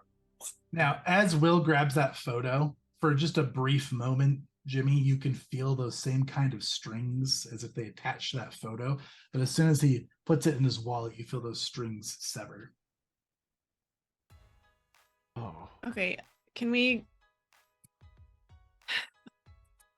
do the thing again, Yeah. or whatever. Do you see that? What? Would you gesturing towards William? Would you take that out again? You guys don't see that? I mean, no. I see a man in a photo that he definitely does not want us to talk about, but I don't see anything else. What do you see, Jimmy? There's these strings, just these threads that are attached to it. But this must be an expression of your dominion, of what you're god over. I can't see it, but like I can tell that you are like the third best fiddle player in this room. So, I mean, Will shakily withdraw the photo. Whoa. Excellent. What do you What are see? you, the god of past trauma? I don't know, but look, I'll do what I did last time, but in slow motion, and I'll like move my hands to try to pull those strings again. Yeah, and as you pull the string slowly this time, you said? Yes. Yeah, the scene starts to very slowly peel away, almost like you're tearing wrapping paper off of the walls in a slow manner, and then a new scene starts to form around it. And this time we are somewhere from your present day, Will, that is notable to you. So why don't you set us a scene in your present day? Present day, notable Will. Yep.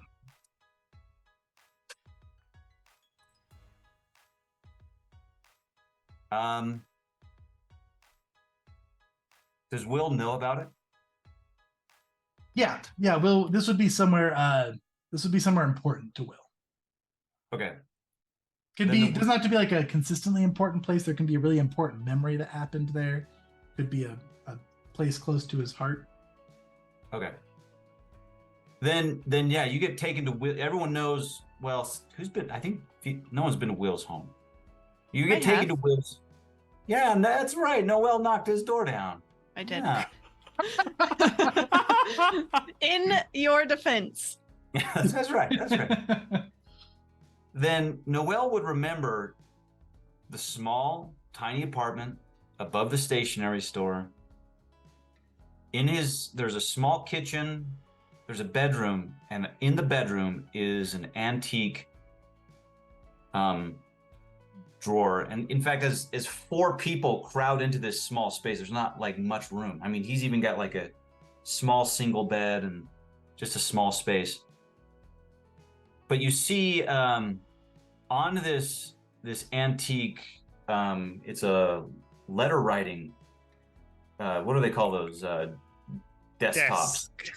Desktops, yeah. But it's one of those ones like they open and close. And, a bureau. There you go, bureau.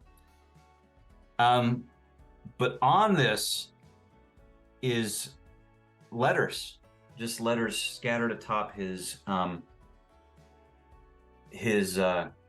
desktop, and they're all just of this parchment that's just well handled. They're old. They've been read thousands of times. And atop this these letters is this picture. And again, I think you kind of just see Will almost just reenacts what he does basically day in and out. He just sits down at the desk, and you just see some tears come to his eyes as he kind of rifles through these. And you kind of get a sense that this is, aside from hanging out with his friends, this is where Will is out day in, day out. Fantastic. And as this scene gets wrapped into existence away from the bunk room that Tori just described, that blanket stays in Noel's hands, as does the photo in Will's hands. The threads seem to unattach from Will's photo, strings reattach to Noel's blanket. And then there is also in this room a couple things that stand out that aren't normally in your home, Will. I need Matt for Jimmy. Let's Yes. pick a present day car out front, a photograph, or a friend that is in this home. from your present day. Okay. You're gonna see a young man about the same age as Jimmy, Adding wearing a friend into the scene just seems so mean. Just like, what is he doing here? He was doing something. He had things to do. Yeah. He's wearing sunglasses, a gray t-shirt, and red shorts. You see he's got a little very crinkly piece of paper. He's got brown hair. That's I'd say mid-length. I mean, not quite down to the shoulders yet, but you would note that this crinkled up piece of paper, there's writing on it, and it's like Monday bench press, and it's like just noting how many reps for sets and whatnot. But yeah, you just see this young man appear, and Jimmy immediately is like kind of stammering as he's like, "Oh shoot, I'm sorry, Ralph. I know I haven't been to the gym in a while, but hey, it's good to see you." What the hell? We're bringing people in these now too. Yeah, who's Ralph? And Ralph has kind of a natural existence just sitting in Will's home. I mean, he obviously doesn't belong here, but he doesn't have the typical reaction that you would expect him to have. He just looks up and briefly smiles at you and gives a nod. "Oh, hi, Jimmy." And as he responds to you, you feel those same threads attached to Ralph. And then he just goes back to whatever he was doing with the paper.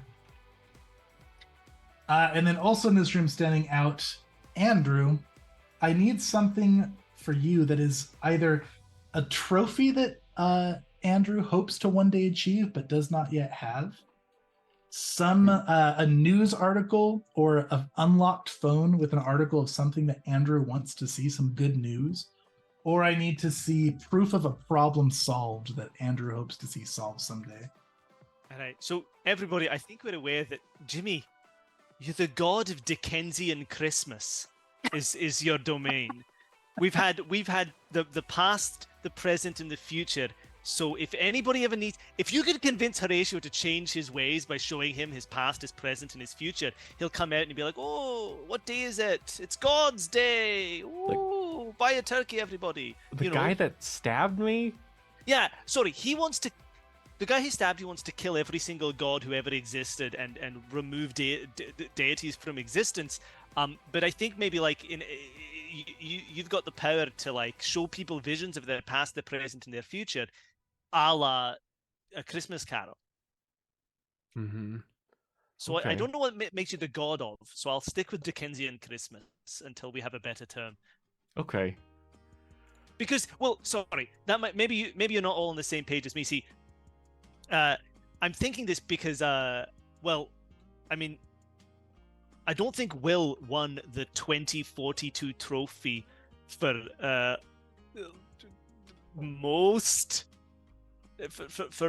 for best limbo.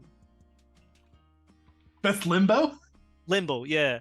You see, I know it seems silly, but in my head, limbo was something I'd always wanted to do. Not my retirement, I suppose. I have a plan for the future where like the people in my life are going to age a lot faster than I do, right? Oh, by the way, you're a god now. You get like 100 years at the same age, like immortality, no aging for 100 years. Sorry, that's part of the deal. Hope you like that. But so I've kind of got a plan at some point to see like, oh, Andrew died, but here's his nephew, Scandrew, and it's still me. You know what I mean? So people don't get confused about my age. And I always envisioned Scandrew as being able to just like live relaxed and get into limbo. I don't know why it was always there. And look, apparently it works. That's the 2042 Limbo Championship right there. So I'm assuming that's from my future. It doesn't say Scandrew on it. I probably came up with a better name than that by then, but that's kind of the dream. So Wow, what an maybe that's my exciting future. future ahead of you. Oh well, what do you plan on doing? As You don't wanna Andrew do- points out his trophy, you feel the threads attached to that as well. So you have threads in this room attached to Andrew's trophy, to Noelle's blanket, and to Ralph.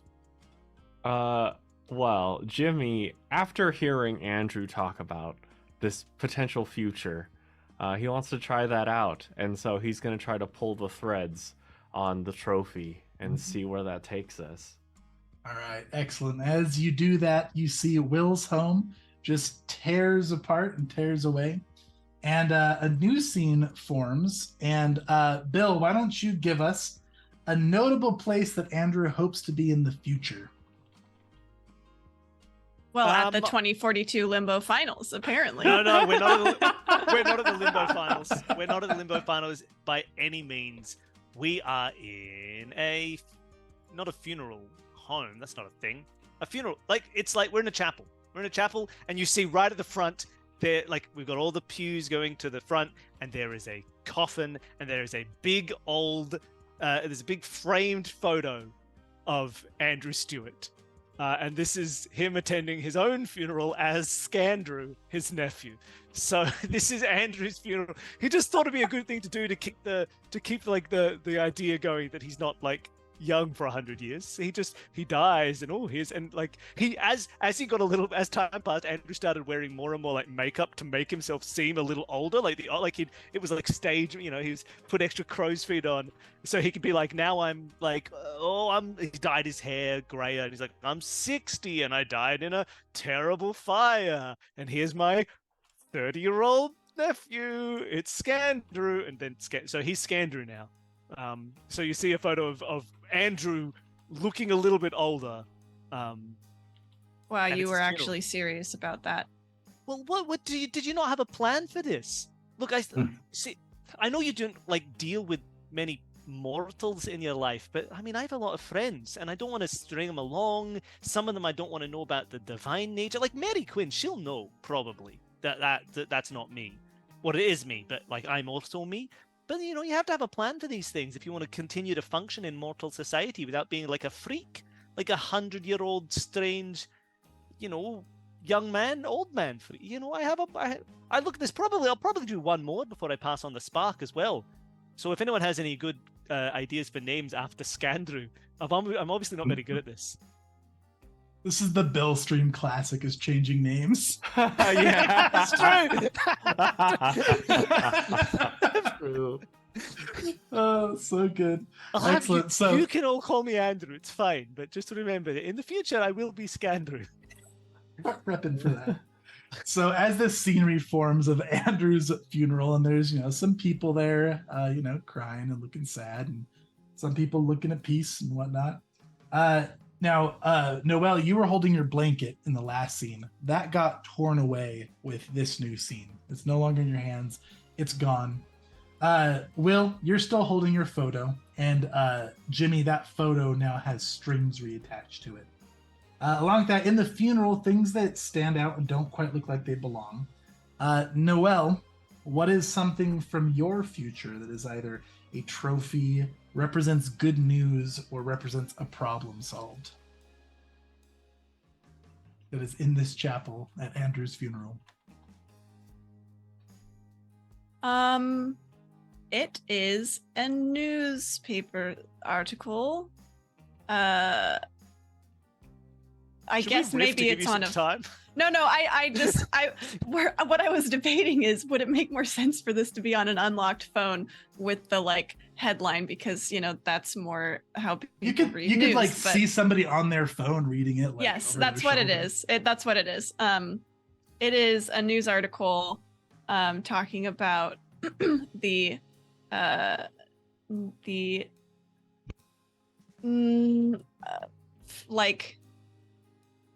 open sky group home that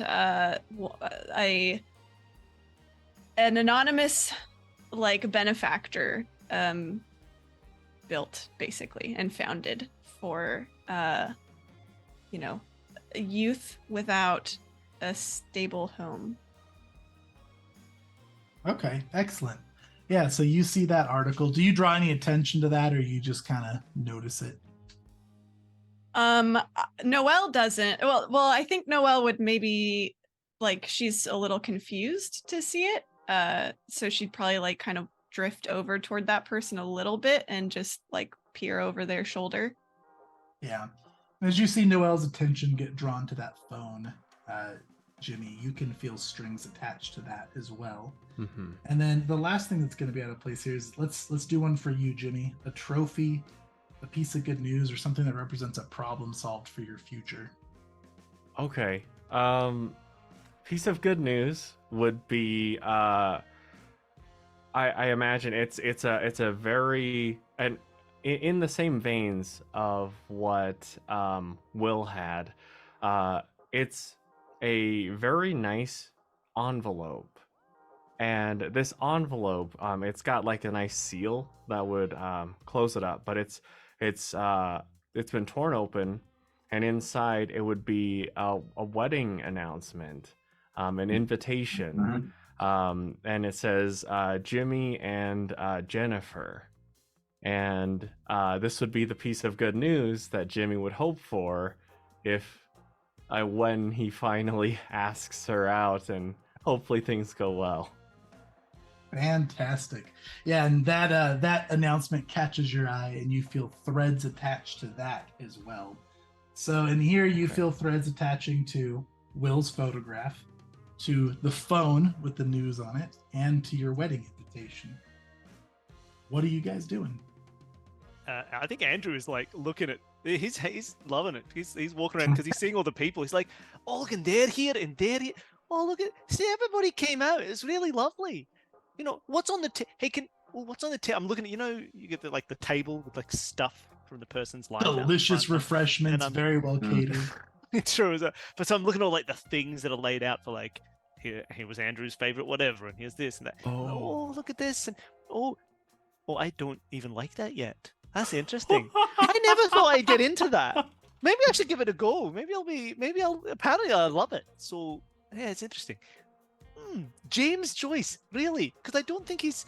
I mean, okay, well, all right, good stuff to do. Unless Mary put that there as a joke, she may have done that. Is she here? And just looking around. Yeah, is Mary there? Yeah, she's there. She's there.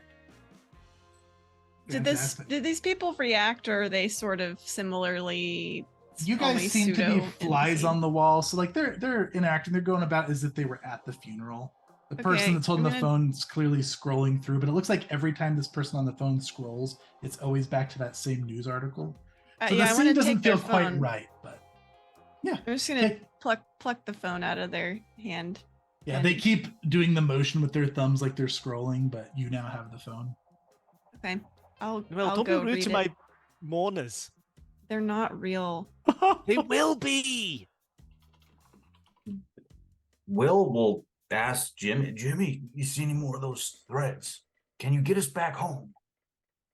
I don't see anything that I just see them connected to, and he'll gesture towards each of the objects and like kind of hold up the wedding invitation. And then he'll say, to William, to Will, how did you do it? You guys said I might live for a really long time. What happened to her? To who? To the girl in the photo. Will knows what, like, you get a sense from him about like he knows what you're talking about, and he just gives you a kind of a pat on the back, and he says, sometimes you've got to find some friends that can last, I suppose. he kind of suggests physically that this is his pantheon. Hello, Or you we're the just friends. do like We me and last. you don't make any friends. Noel has so many friends. There's two of us. There's a guy named Francis. Not my friend. There's a guy who runs a band about being a bard or something like that. And there's wait, is Plimpton here? Is Plimpton Sinclair in the? There he is. There's an old Plimpton. Andrew, why do you know Plimpton Sinclair? Well, I mean, I don't know. Maybe he wins the next season of Last One Standing or something. Maybe we become friends after that. I don't know. If Really, look, he this is the wins, future. If he wins, I will murder you, and then make Will Don't babysit murder the me. ghost for 3 days. Well, look, apparently, at least if you murder me, a lot of people will be there for my funeral.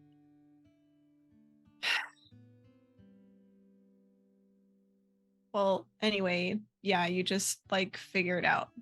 Nobody asks to be a god. You just are. It just happens. I suppose some people probably ask. But not in this case. Sorry. I don't know if I want to be a god. I want, and he'll hold up the wedding invitations. I want this. I mean, I suppose you don't have to, right? We still have those rings. Yeah, you do. I mean, look, Jimmy, if you don't want to be it's a lot to give up. I will say, like, you are a god, you know, like you can make things happen. You'll live for 100 years before you age another day. You'll be able to make life better for people. People need someone looking out for them, and that could be you, but you don't have to be. This is not an inescapable curse. It's a blessing. Right. If you want to give it up, though, you can give it up. I will say you'll be safe from whoever is trying to kill you, because he doesn't care about you. He doesn't know who Jimmy Chan is. He wants he does. what's inside. But he doesn't care. He wants what's in you. He wants the spark. Okay, so maybe I can help take care of this guy, and then I can give it up. Because I don't want him to be able to kill anyone else. True. I mean, neither do I, because I will be one of those people he kills.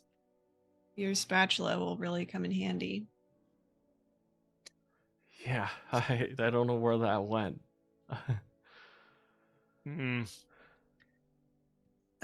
Look, you can help, but I will say, you're a god, right? We all are, and nobody can kill a god, except like he can. So don't think there's not a risk here. Right. Your life is in danger. I mean, we could just sit here in the dream realm for.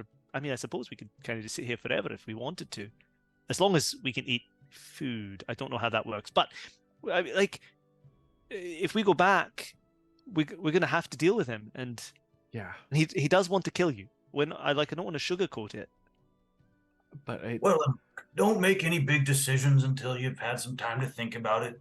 Yeah. And yeah, besides, you're not even considering the upside here. Let's figure out, what your powers do. We'll help you out. You see these threads? Yeah. Seems like they lead to not memories. I don't remember this. No, I don't think it'll actually happen. I don't see him being this good looking when he's dead. Well, now hold on a second here. That's unnecessarily rude. I'll look this good forever. Well, anyways, let's see where we go to next. How about? I mean, hey, if free wedding planning, if you know what's ahead of time, let's go check it out. Yeah. Can we get to the wedding? Ugh, I hate weddings. I want to take a look, and then let's go take care of this guy after.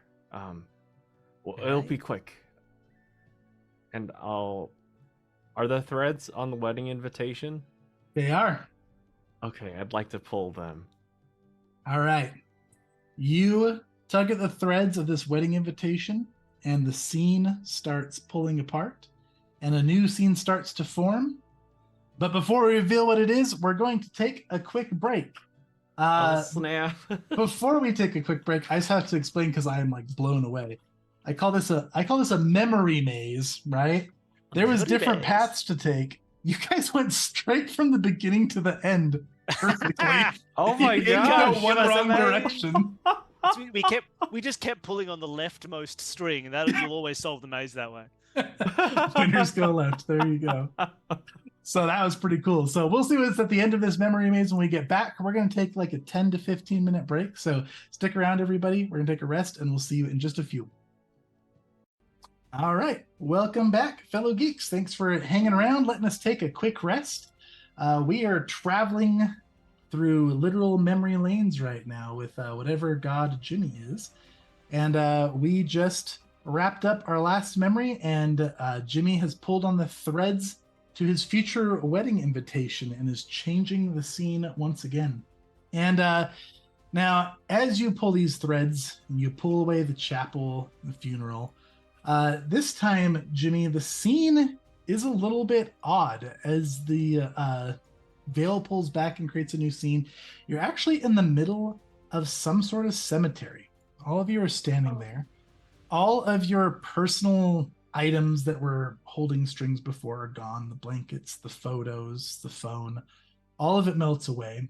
And you don't feel the connection to any strings here. And this cemetery is a bit odd. It is a grand cemetery, not like one that looks like it's in the middle of California or even like just a typical cemetery that you would see in modern day times. It looks like there's a castle in the background to it, and there's little flowing fountains rolling down a stone path in the middle, and it's a pretty fantastical sight. And oddly enough, all of you guys immediately notice as the scene changes. You feel like you see Will, Andrew, and Noel gathering around a coffin off in the distance.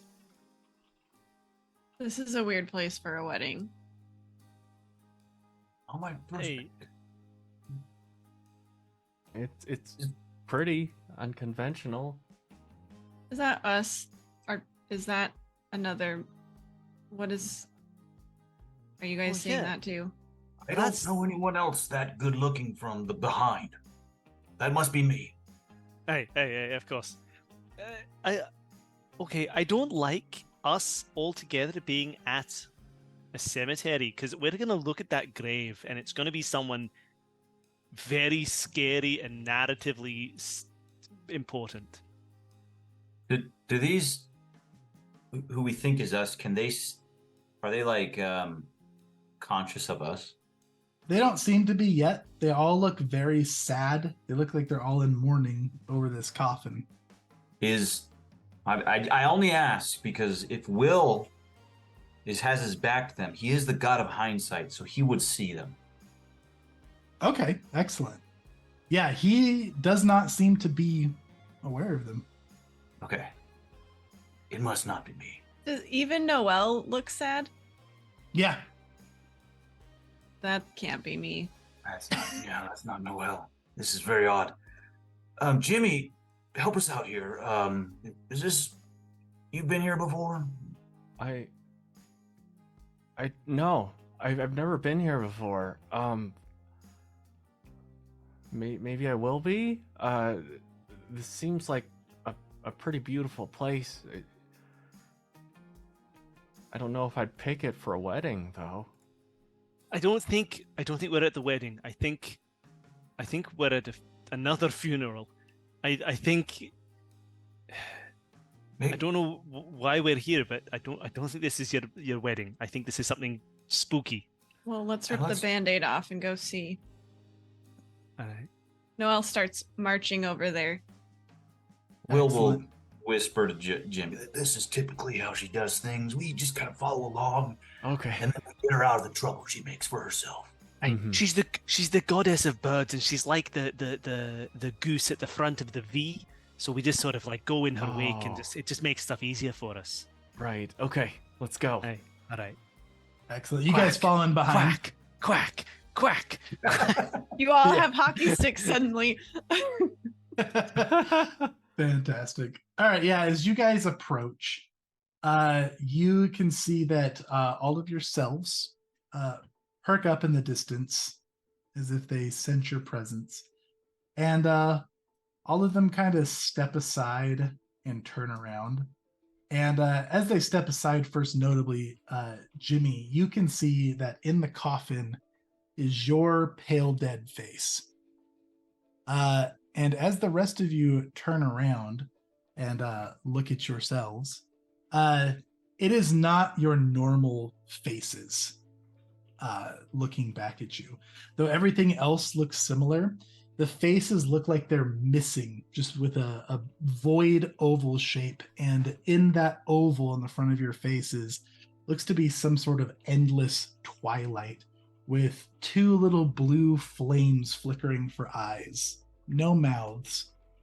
And they all stare directly at Jimmy. Oh, I don't like this. Is that something you guys can do? No. No, there's no way I'd be looking that sad at a funeral. I think, can I finally kill something? Perhaps these don't seem very friendly. We don't usually turn our faces into endless voids. I think perhaps something has gone wrong with your powers, maybe, Jimmy? Or someone has tried to corrupt them. You hear an echoing voice. All of you do. It sounds almost like it's in your minds, but it seems to kind of echo out of your ears and around. Echoes as if in your room, even though you can see open skies above. They say, Jimmy Chan, the god of time. Okay. We are here for you. Why? What did I do? We are the timekeepers, your eternal enemy. I just barely. This is all so new to me. This just barely happened. What's going on? We grieve the mortal that inherits your spark. But your spark is not meant for the mortal realm. It must be extinguished.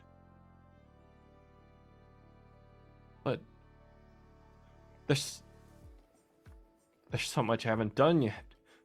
Jimmy, don't listen to these freaks. You're a god now. Don't let them intimidate you. You tell them to feck off and we'll kill them. Yeah, I've never tasted Timekeeper before.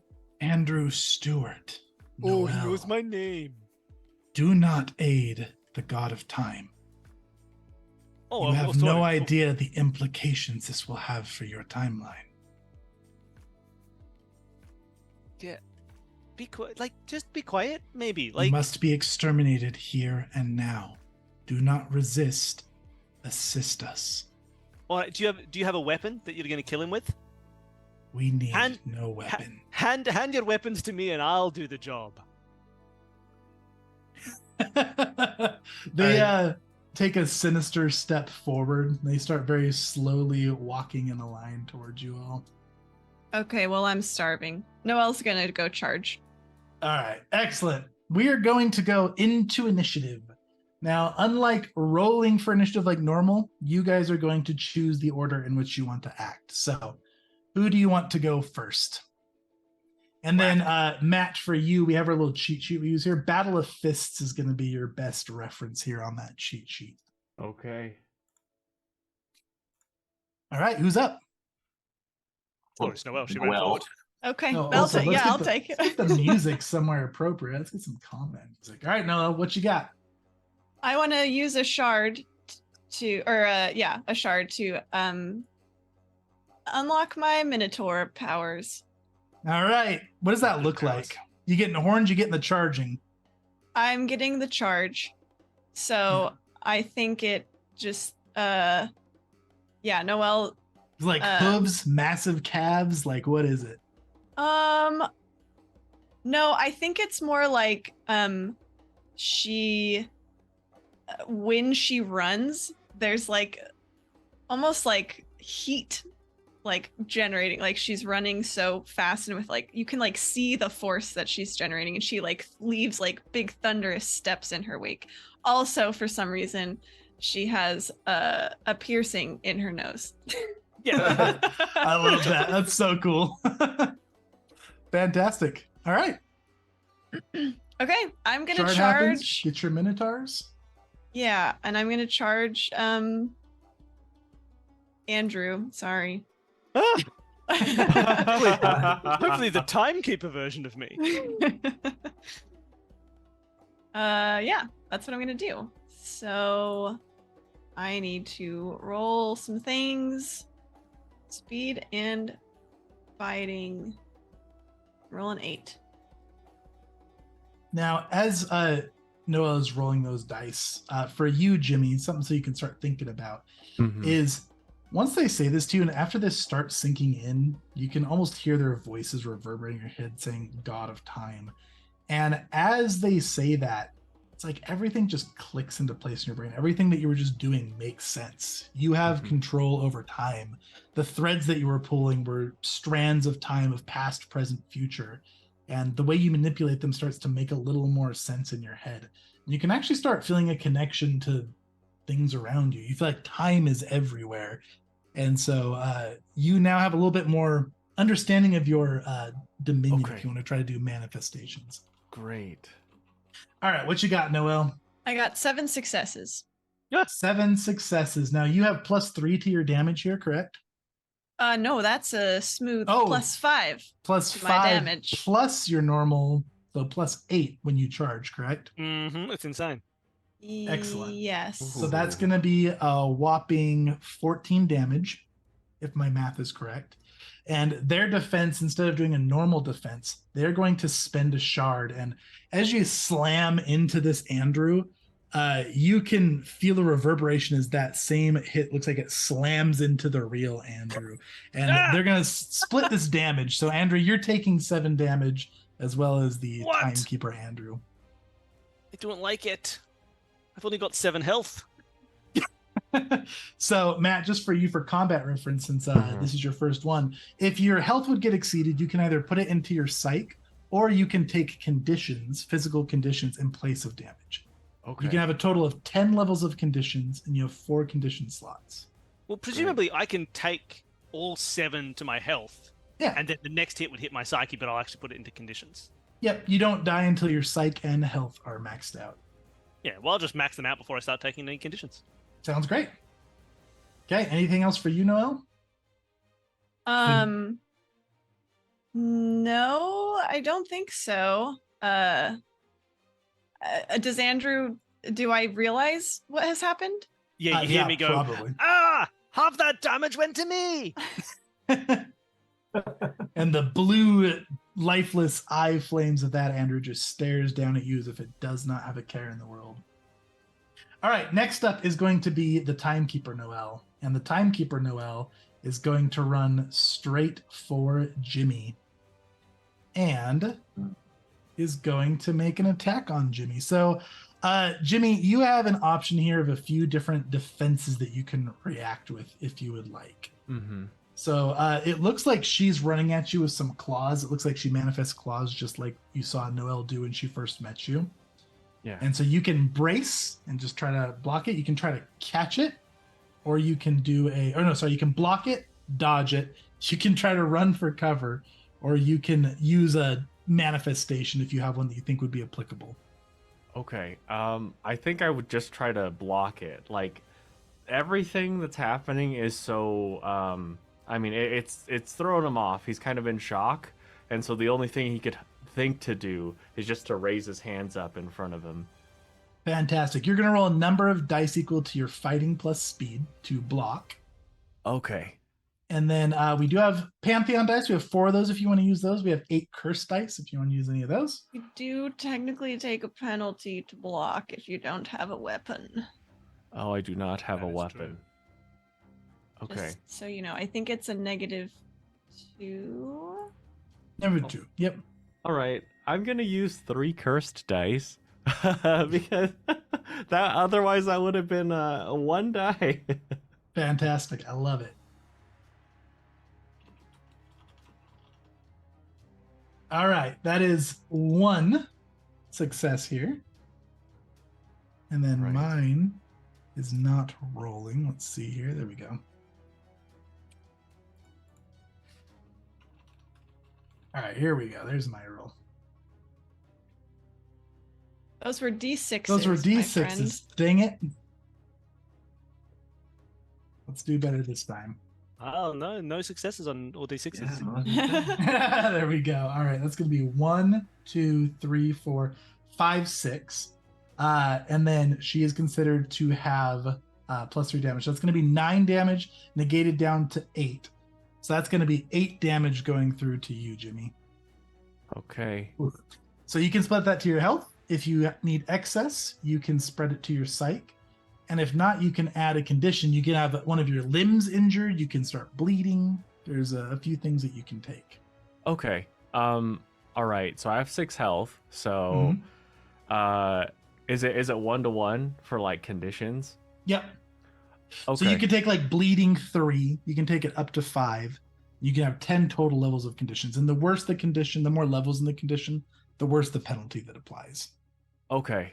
In that case, I'll take 4 of that damage to my health, and then I will I'll take it automatically put 1 in my psyche too, I think. Oh, Or nice. You can reduce it by conditions. Also, we're gonna get jumbled here for just a moment because we lost Andrew. Oh no.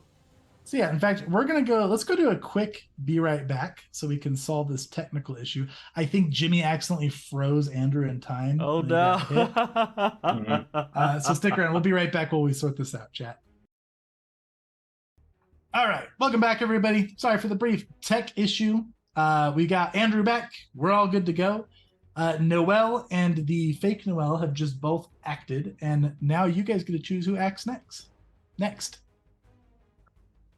Well, this is tough because like it seems as if there is some kind of trick to this whole thing, because when Noelle hurt me but not me, I got hurt. So what if I punch myself in the face? Will that hurt the other me? I don't know, and I don't want to find out. Do we need to solve this puzzle before we just start swinging our arms around?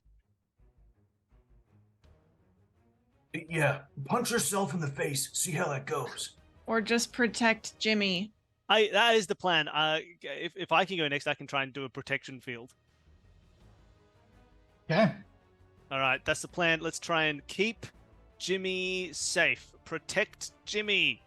Alrighty. So I'm going to do protection field, which is Aegis plus empathy. So let's roll some dice. Oh, yeah. In my haste to get back on, I definitely did not reopen my character sheet. So let's do that. Yeah, no worries. We're just glad we got you back. Yeah. All right, I'm back. Here we go. My Aegis is only 2. Damn. My empathy is 3. That's 5. How many extra dice do we have? We have 5 Pantheon, 9 cursed. I'm rolling all 9 cursed dice. Yeah. Nice. Which is 14 d10. This is going to be an 14 insane here we go. manifestation. I'm going to make him immune for eternity. That is 1, 2, 3, 4, 5, 6. Only 6. 6 successes.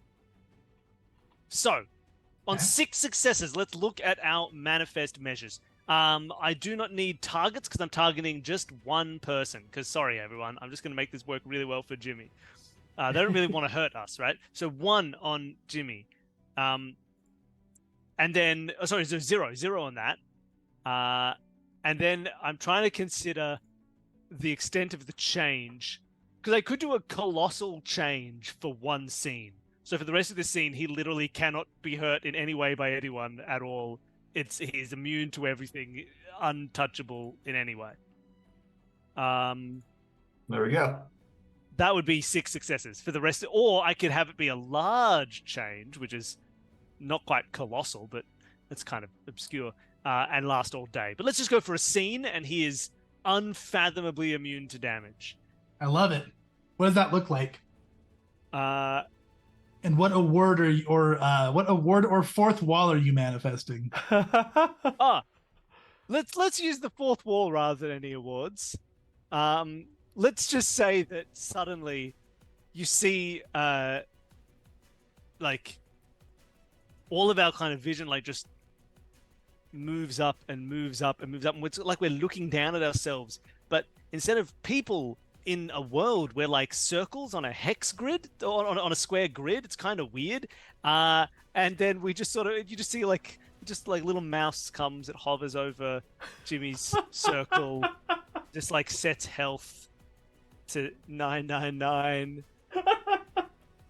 fades him out so he's not quite on the same plane as anybody, and you just suddenly snap back. You're like, what's happening? And it's like, all right, Jimmy cannot die. Whatever happens, he can't be hurt. He cannot die. It would be rude to our guest to kill his character right at the end of the stream, so he will not die. Fantastic. I love it. I'm also going to give you a hidden truth for your fourth wall here as well, Andrew. You Sure. just activated a fourth wall power while using cursed dice. So you're gonna have a shard activated truth of Andrew is immune to the effects of cursed dice. Oh, good. If you spend a shard, you can negate the cursed dice effect. Fundamentally, they're all just dice. They're digital anyway. They're not even real dice. So how could they possibly curse me? All right. Anything else for you, Andrew? What else do I need to do? All right. I wipe my hands like this and I say, "What? No, idiots!" All right. The fake Andrew is gonna go, and he looked like he was gonna run towards Jimmy, but then he sees this power manifest, and you hear a low growl from this void, fire-faced entity in front of you, Noel, and he's gonna activate a shard, and he is going to just punch you as hard as he can. He manifests a flaming blue fist that looks kind of like the void of his face. What kind of defense would you like to roll? Go ahead and do it. Okay. I think I would like. I think mine are all the same numbers wise. So you just make sure that's true. Athletic speed. Yeah, I think it's all the same. I'll block. So I am rolling an D10. Blocking with my claws. Wow, All that right. You've got one armor right now? good. 1, 2, 3, 4. Yes, I have one armor right now. Okay. That's 4 so successes. I dealt a total of 10 to you, so you're going to take 6 damage. Okay. And he's just going to move a little bit around you here. Just pivot. Opportunity attack. No, just kidding. Noel shouts over to the real Andrew. Is that really the best you can hit? No, he's a time version of me. He's not the same. All right. Will or Jimmy, who's going next? Will probably along the way has been like talking to Jimmy, like, okay, Jimmy, this is your first time at this stuff. It's pretty easy. We send Noelle in. She always attacks the weakest one first. And then we kind of gain up on that one. But obviously so not here, in let me- this let me case. show you She how it's definitely done. attacked the strongest one first. All right. And I'm gonna attack. Am I freezing up? Yeah. Oh boy. But we still got you here, so you're good. Yeah, we It's a can great hear freeze you. frame. You just look like Jimmy Chan now. It does look like Jimmy's token. That's really funny. Unless we lost him for real. We may have lost him. So let's Oh my gosh. he's stuck in the time void. There's too much time power. Oh no. All right, Jimmy, you're up. Okay. We'll get stuck in some kind of stutter. So I'd like to see, like, with the realization of like time, maybe if I can do what happened to me before when the man stabbed me, I'd like to try to rewind the damage on okay, so on Andrew and Noelle, I don't know if my character actually knows y'all's names yet, really, but I don't think you guys have done proper introductions. right. No, not quite. But I'm gonna try to do a manifestation. It feels like it would be Aegis and medicine, but I'm not Uh-huh. 100% sure. Yeah, sure. What are you trying to do? Okay, so I'm trying to remember how their bodies were when I had first saw them. And so I'm trying to visualize that and like internally just thinking of a clock, rewinding it back through from here to where we had seen each other the first Uh-huh. time in my childhood home. And like I'm imagining seeing like those parts where those spectral horns had struck Andrew, those spots, like if it had torn through clothes or anything like that, the clothes kind of restitch themselves as like bruises underneath, and like wounds start to sew themselves back together. And for Noel, like just the same sort of thing where it's like any sort of bleeding or anything, like I imagine the blood like travels back up and in as the wound reseals itself back. I love that. Yeah. Go ahead and let's roll it. Let's see how many successes you can get. All right. You have 5 Pantheon dice, if that Okay. is a thing you would like to interact with. You I'll, can use them to add extra dice before rolling, or you can change 6s to successes if you Okay. spend them Um, after. I'll use 3 of them. Fantastic. So 3 Pantheon dice.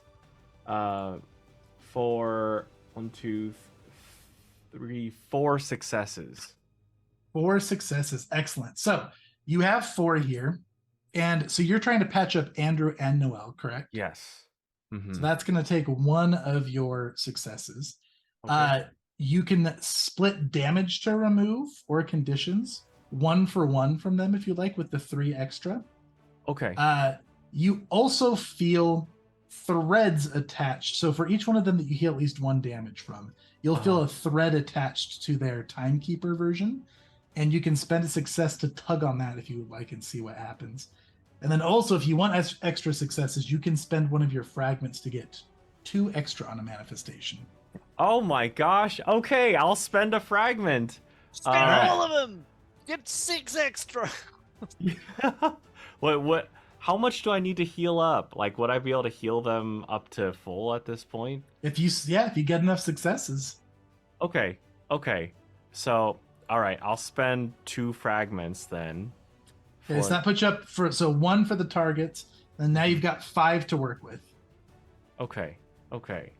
I'll distribute 2 and 2, and then I'll Okay. use that last one to tug on Timekeeper Andrew's thread. Excellent. All right. So yeah, you guys see the wounds that just kind of happened rewind, and you guys feel significantly better. So heal either 2 health or psyche, or take 2 conditions away from each of you. By And 2 then, you mean 7? Yeah. Ooh. And then as you start to tug on that timekeeper, Andrew, he starts to rewind back to where he was standing over the coffin, and you feel like you can actually take him out of this future timeline.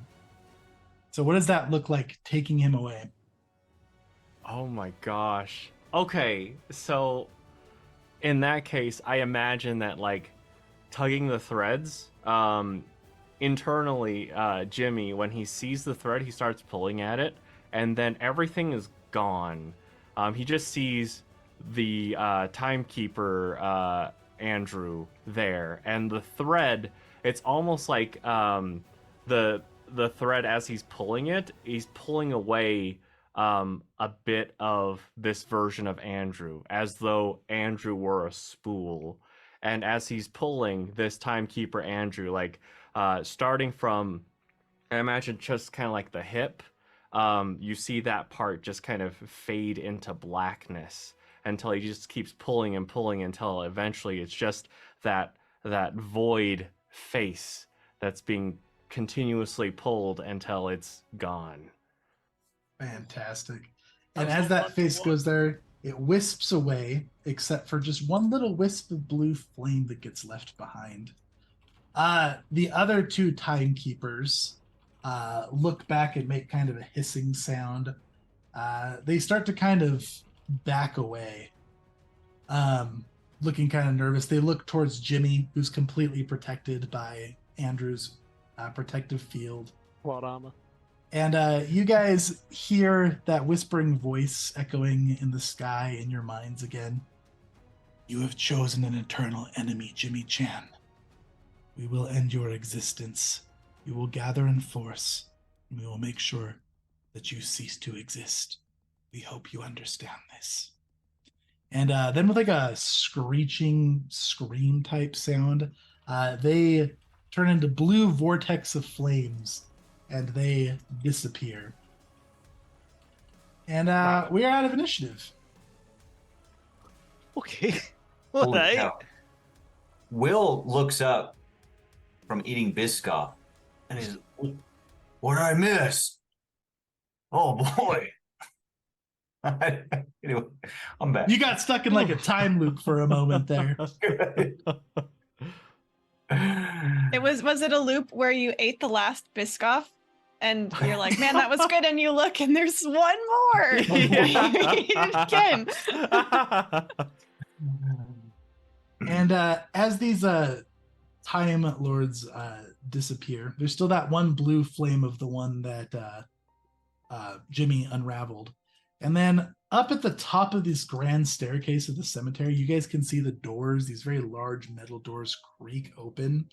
And you guys can see through those doors is Palm Canyon. It looks like it's nighttime now. You can see the sky outside is night. You can see the moon up in the sky. Are you gonna do anything with that, or could I? Yeah, even I thought that looked appetizing to eat. Noelle's gonna head over to the flame, sort of questioning look at Jimmy, almost like looking for permission. And Will will need come up anything to with this? Jimmy too, like, this is where things get a little weird with her. Like, she likes to eat stuff. Okay. Yeah, if you're not cool with that, I mean, she's pretty good about. It's fine. Could it be? Is it dangerous? It could be. Yeah, I don't know. It seems good. I saw her eat a firework once, so I don't think this is any big deal. All right. Is it tangible, Chase? Yeah. Does it hurt like fire, or No. Okay. Feels kind of like a wet nectarine pit when you pick it up. What an interesting texture you chose. Listen, right at watermelon and eggs. So. I guess so. All right, Noelle's gonna kind of sniff at it, Smells delightful. Smells like peppermint. and she'll like sip at it at first. Like, Oh yeah, minty fresh. all right, she'll eat it. Nice. It's delicious going down. Goes down real smooth. And this is going to give you an ability called Control the Ages. So normally to change your age and appearance as a deity is you have to permanently sacrifice fragments. You can just spend a fragment. You'll still regain it, but you have full control over what age you look like. You can look older than you are currently. You can look younger. You can go all the way back to looking like a baby if you want. Baby Noel. Baby Noel. Carried by a condor. It's Baby Noel. Can I do this only to myself? Only to yourself. Okay. Oh. Baby Huh. Noel. Noelle will like swallow it and sort of absorb, and then she'll experimentally spend a shard, and she looks, I don't know, how old would she looks like she's 50. Okay. Ages and looks nice and mature. Ah! Huh. What happened? You look like me when I died. I think I can like I don't know, like control this now. I'll spend one more shard because it's the end of the session, and I'll go back to my normal age. Love it. Ah! You look like me when I was Limbo champion.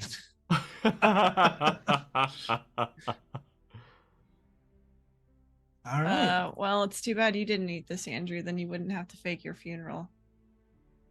Hey, well, no, wait, hold on, wait. I'd still fake the funeral. I just wouldn't fake I just have to wear so much makeup. Oh wait, no, I see. You could get older. No, I still have to be 100 years old. That's crazy. People are Well, 100 years old. Hey, Be some but I kind don't, of I don't miracle want to look man. it. But Jimmy, I don't know actually. I thought perhaps this would be a safe sort of realm to wait in while Horatio was kind of stuck on the outside, but I think you might be in more danger here than you are in the real world. Okay. So, I mean, that protection I gave you is not going to last. I think it might already be gone. So, are we all? Do we head back and try and deal with Horatio? Is that everybody's? Are we all on board? Back to the real Seems world? safer if we leave him with Alma. Okay. Alma? Oh, In she's the the real goddess. world. She's the goddess of speed. She's very fast. She'll She's be able to also make very you. rude, but She's also very rude. She doesn't have a well-stocked fridge. No food at all. I think because she can go out and get food so quickly. Maybe she eats very fresh. Okay. Sorry, this is all irrelevant information. Let's leave, shall we? Yeah. Okay, back to Palm Canyon. Excellent. Okay, so you guys are walking through the gates back Yeah. out to Palm Canyon. Yep. Hey, Very nice. Yeah, you guys head outside. You guys smell the familiar fresh air of California. Everything feels right. Everything looks correct here. Hard to tell how much time has passed, but it looks like it's nighttime now. Doesn't feel like a whole day went by while you were in whatever you were in before. But the park looks closed now. The tourists are gone. You don't see anybody about. Everything's just lit by some light censored lights outside around the tourist area and a beautiful full moon. What are you guys Well. doing?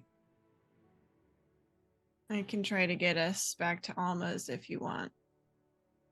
I mean, that is true, but maybe this is like Jimmy. You've seen the pros and the cons of your new power. You've seen the danger, and also what you can do. Yeah. What do you know? What you want to do? Are you gonna stay a god, or do you want to try and? Because we can help you give it up if you'd rather have Will be the god of time. Will, you've. It looks like it affected you a lot with the letters and the person you loved. Was it worth it?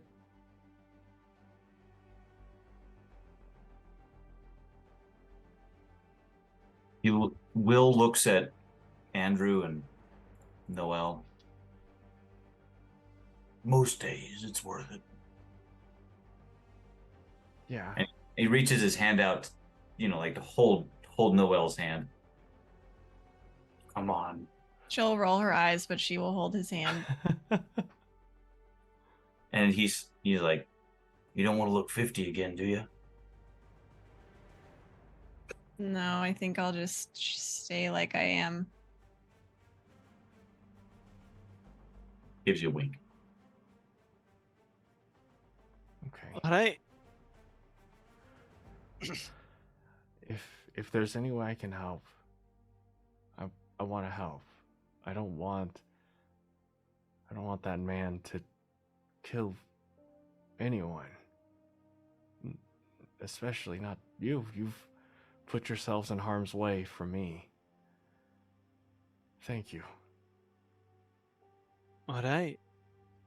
Well, maybe someone should call Alma and let's get the hell out of here. Well, let me see if I can do it first. She's so pretentious with her speed and stuff. She acts like she's the only one who can do that. Oh, yeah, Of course. We're already holding hands. Come on, Andrew. Hey, Jimmy, get in here. Noel can just get the Eagles to fly us to Horatio. You guys discuss this. You hear this soft little whistle echo through the sky. And then you hear this loud thud. And you guys can just see a feathered red and pink arrow sticking out of the back of Jimmy. And Jimmy, you just feel this horrible, sharp pain. And those of you that were gathered around, you can see that this arrow's gone all the way through, and the tip of it looks like a red and silver heart. Stupid! Stupid! Will says, Oh, I did see that coming.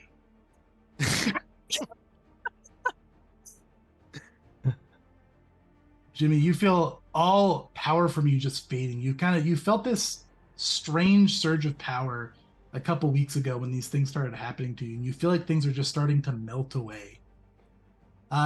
For those of you, you guys have seen gods die before. This looks different. It doesn't look normal. Looks like the spark, as you make eye contact with him and you can tell that Jimmy is a god, that power and that spark seems to be fading away. Is the arrow doing anything? The arrow is just through him and he is bleeding profusely. I mean, What are you guys doing? I rush over to try and help. I know how to do first aid. Arrows count. I'm Ugh. okay. Can I turn it back? I imagine Jimmy just kind of like squinches his eyes and is like trying his best to do what he had done before, but to no avail. Yeah, and as you start to try to reach out to your manifestation, you feel like you can feel those same threads that you did in the last memories that you were walking through, and you feel like you can start turning it back. And to those of you who are watching, it looks like that wound starts to kind of heal back up. But then with another sharp whistle, that arrow just pulls out of his back and goes flying back off into the distance. And you see a little golden flicker attached to that arrow as well. It looks, you've seen it before when you guys traded with Peyton, when you opened up that box. No, it looks like his spark just got ripped out by the arrow. And up on a hill at the top of the canyon off in the distance, you guys can make out a figure with a bald head and a little purple bow tie catching the arrow. Wait, Chase. Wait a minute, sir. Okay. An arrow is in my domain, okay? That's part of my thing, and I want to try and control where it goes. And you get a bonus because it has feathers like a bird. It's both domain. It's the perfect thing that Noel can control. Excellent. Yeah, go ahead and roll me a manifestation. This is going to be a puppetry plus... Puppetry plus fighting. Yep. I need 6 successes. Puppetry. Noel is rolling to control the arrow. I think Andrew has clocked out of all god business and is like, okay, Jimmy's not a god. We lost that battle. But Jimmy's still a person, and I'm trying desperately not to let him die. So I'll be trying to do as much medicine on the human body of the mortal Jimmy while they try and deal with the soul of the immortal god. Excellent. Okay, I'm going to use both remaining pantheon dice. Hopefully that's Please. cool with you guys. Oh, I didn't want to save any to keep Jimmy alive. All right, that's fine. And as you're trying to treat him, Andrew, this looks beyond your help. It looks like this arrow has pierced right through his heart. It looks like there is no hope. And Jimmy, you're fading fast. You feel like everything's starting to go dark. How many successes did you say I need? 6. I'm dumping a fragment then. I need those last 2. Oh, 7 All right, successes. you got the 6. All right, Yes. it goes right towards Horatio. It looks like he's about to catch the arrow. But that arrow comes plummeting right back towards you, Noel. Yeah, I reach out and I glare at Horatio. I know where this arrow is going, and I don't even look at it as it snaps into my hand. And I just stare daggers at him. And I say, if you want this, you're gonna have to come get it, you stupid coward. All right. He's way off in the distance. You see him just give kind of a little smile and a soft nod.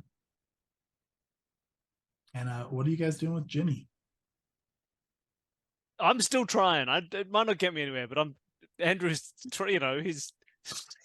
doing CPR on the chest and blood's coming out.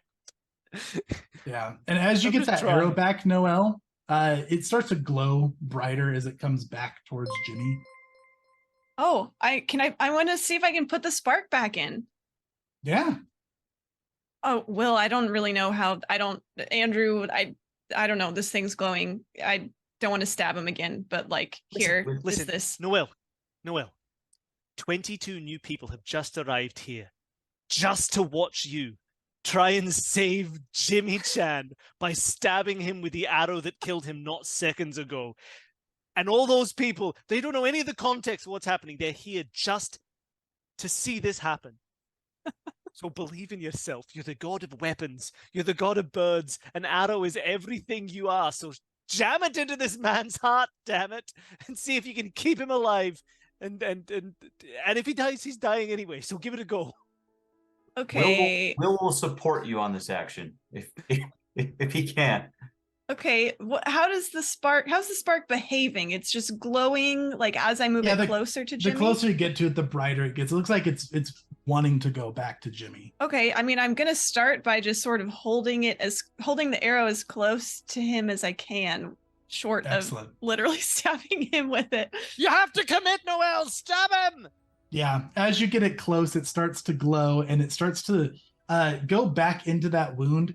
And Jimmy, you were trying to rewind before, and you feel like once that spark gets close, you can absorb that back in and you feel the powers rushing back into you. And you are able to manipulate those threads. And as you do, you're able to completely stitch up that wound right before you feel like you had your last breath of life fade away. And then I'm going to try and blink us out of there. Okay. Meet eyes with Horatio and blink it away. I guess we're blinking. Fantastic. I don't want to stick around with Horatio here. It works. You guys are out. Yay. And with that last bit, you guys, where are you going to? I'm going to go as far as I can. But Noelle's kind of spent, so probably just like outside of town. She probably didn't get exactly into Alma's HQ because she's tired and rushed, and that was her last fragment, so she's like juiced. I'm sorry, this is as close as I could get us. I just figured we probably didn't want to stick around any longer. You did it. Jimmy, you're alive. Yeah. Oh my gosh. So yes, dangerous. Yeah. So you guys now are safe out of you don't see Horatio anywhere nearby. We're a little bit past time with all of our tech issues. Any final words we want for Jimmy before we call this a stream tonight? Thank you so much. I just barely met you, and you've saved me.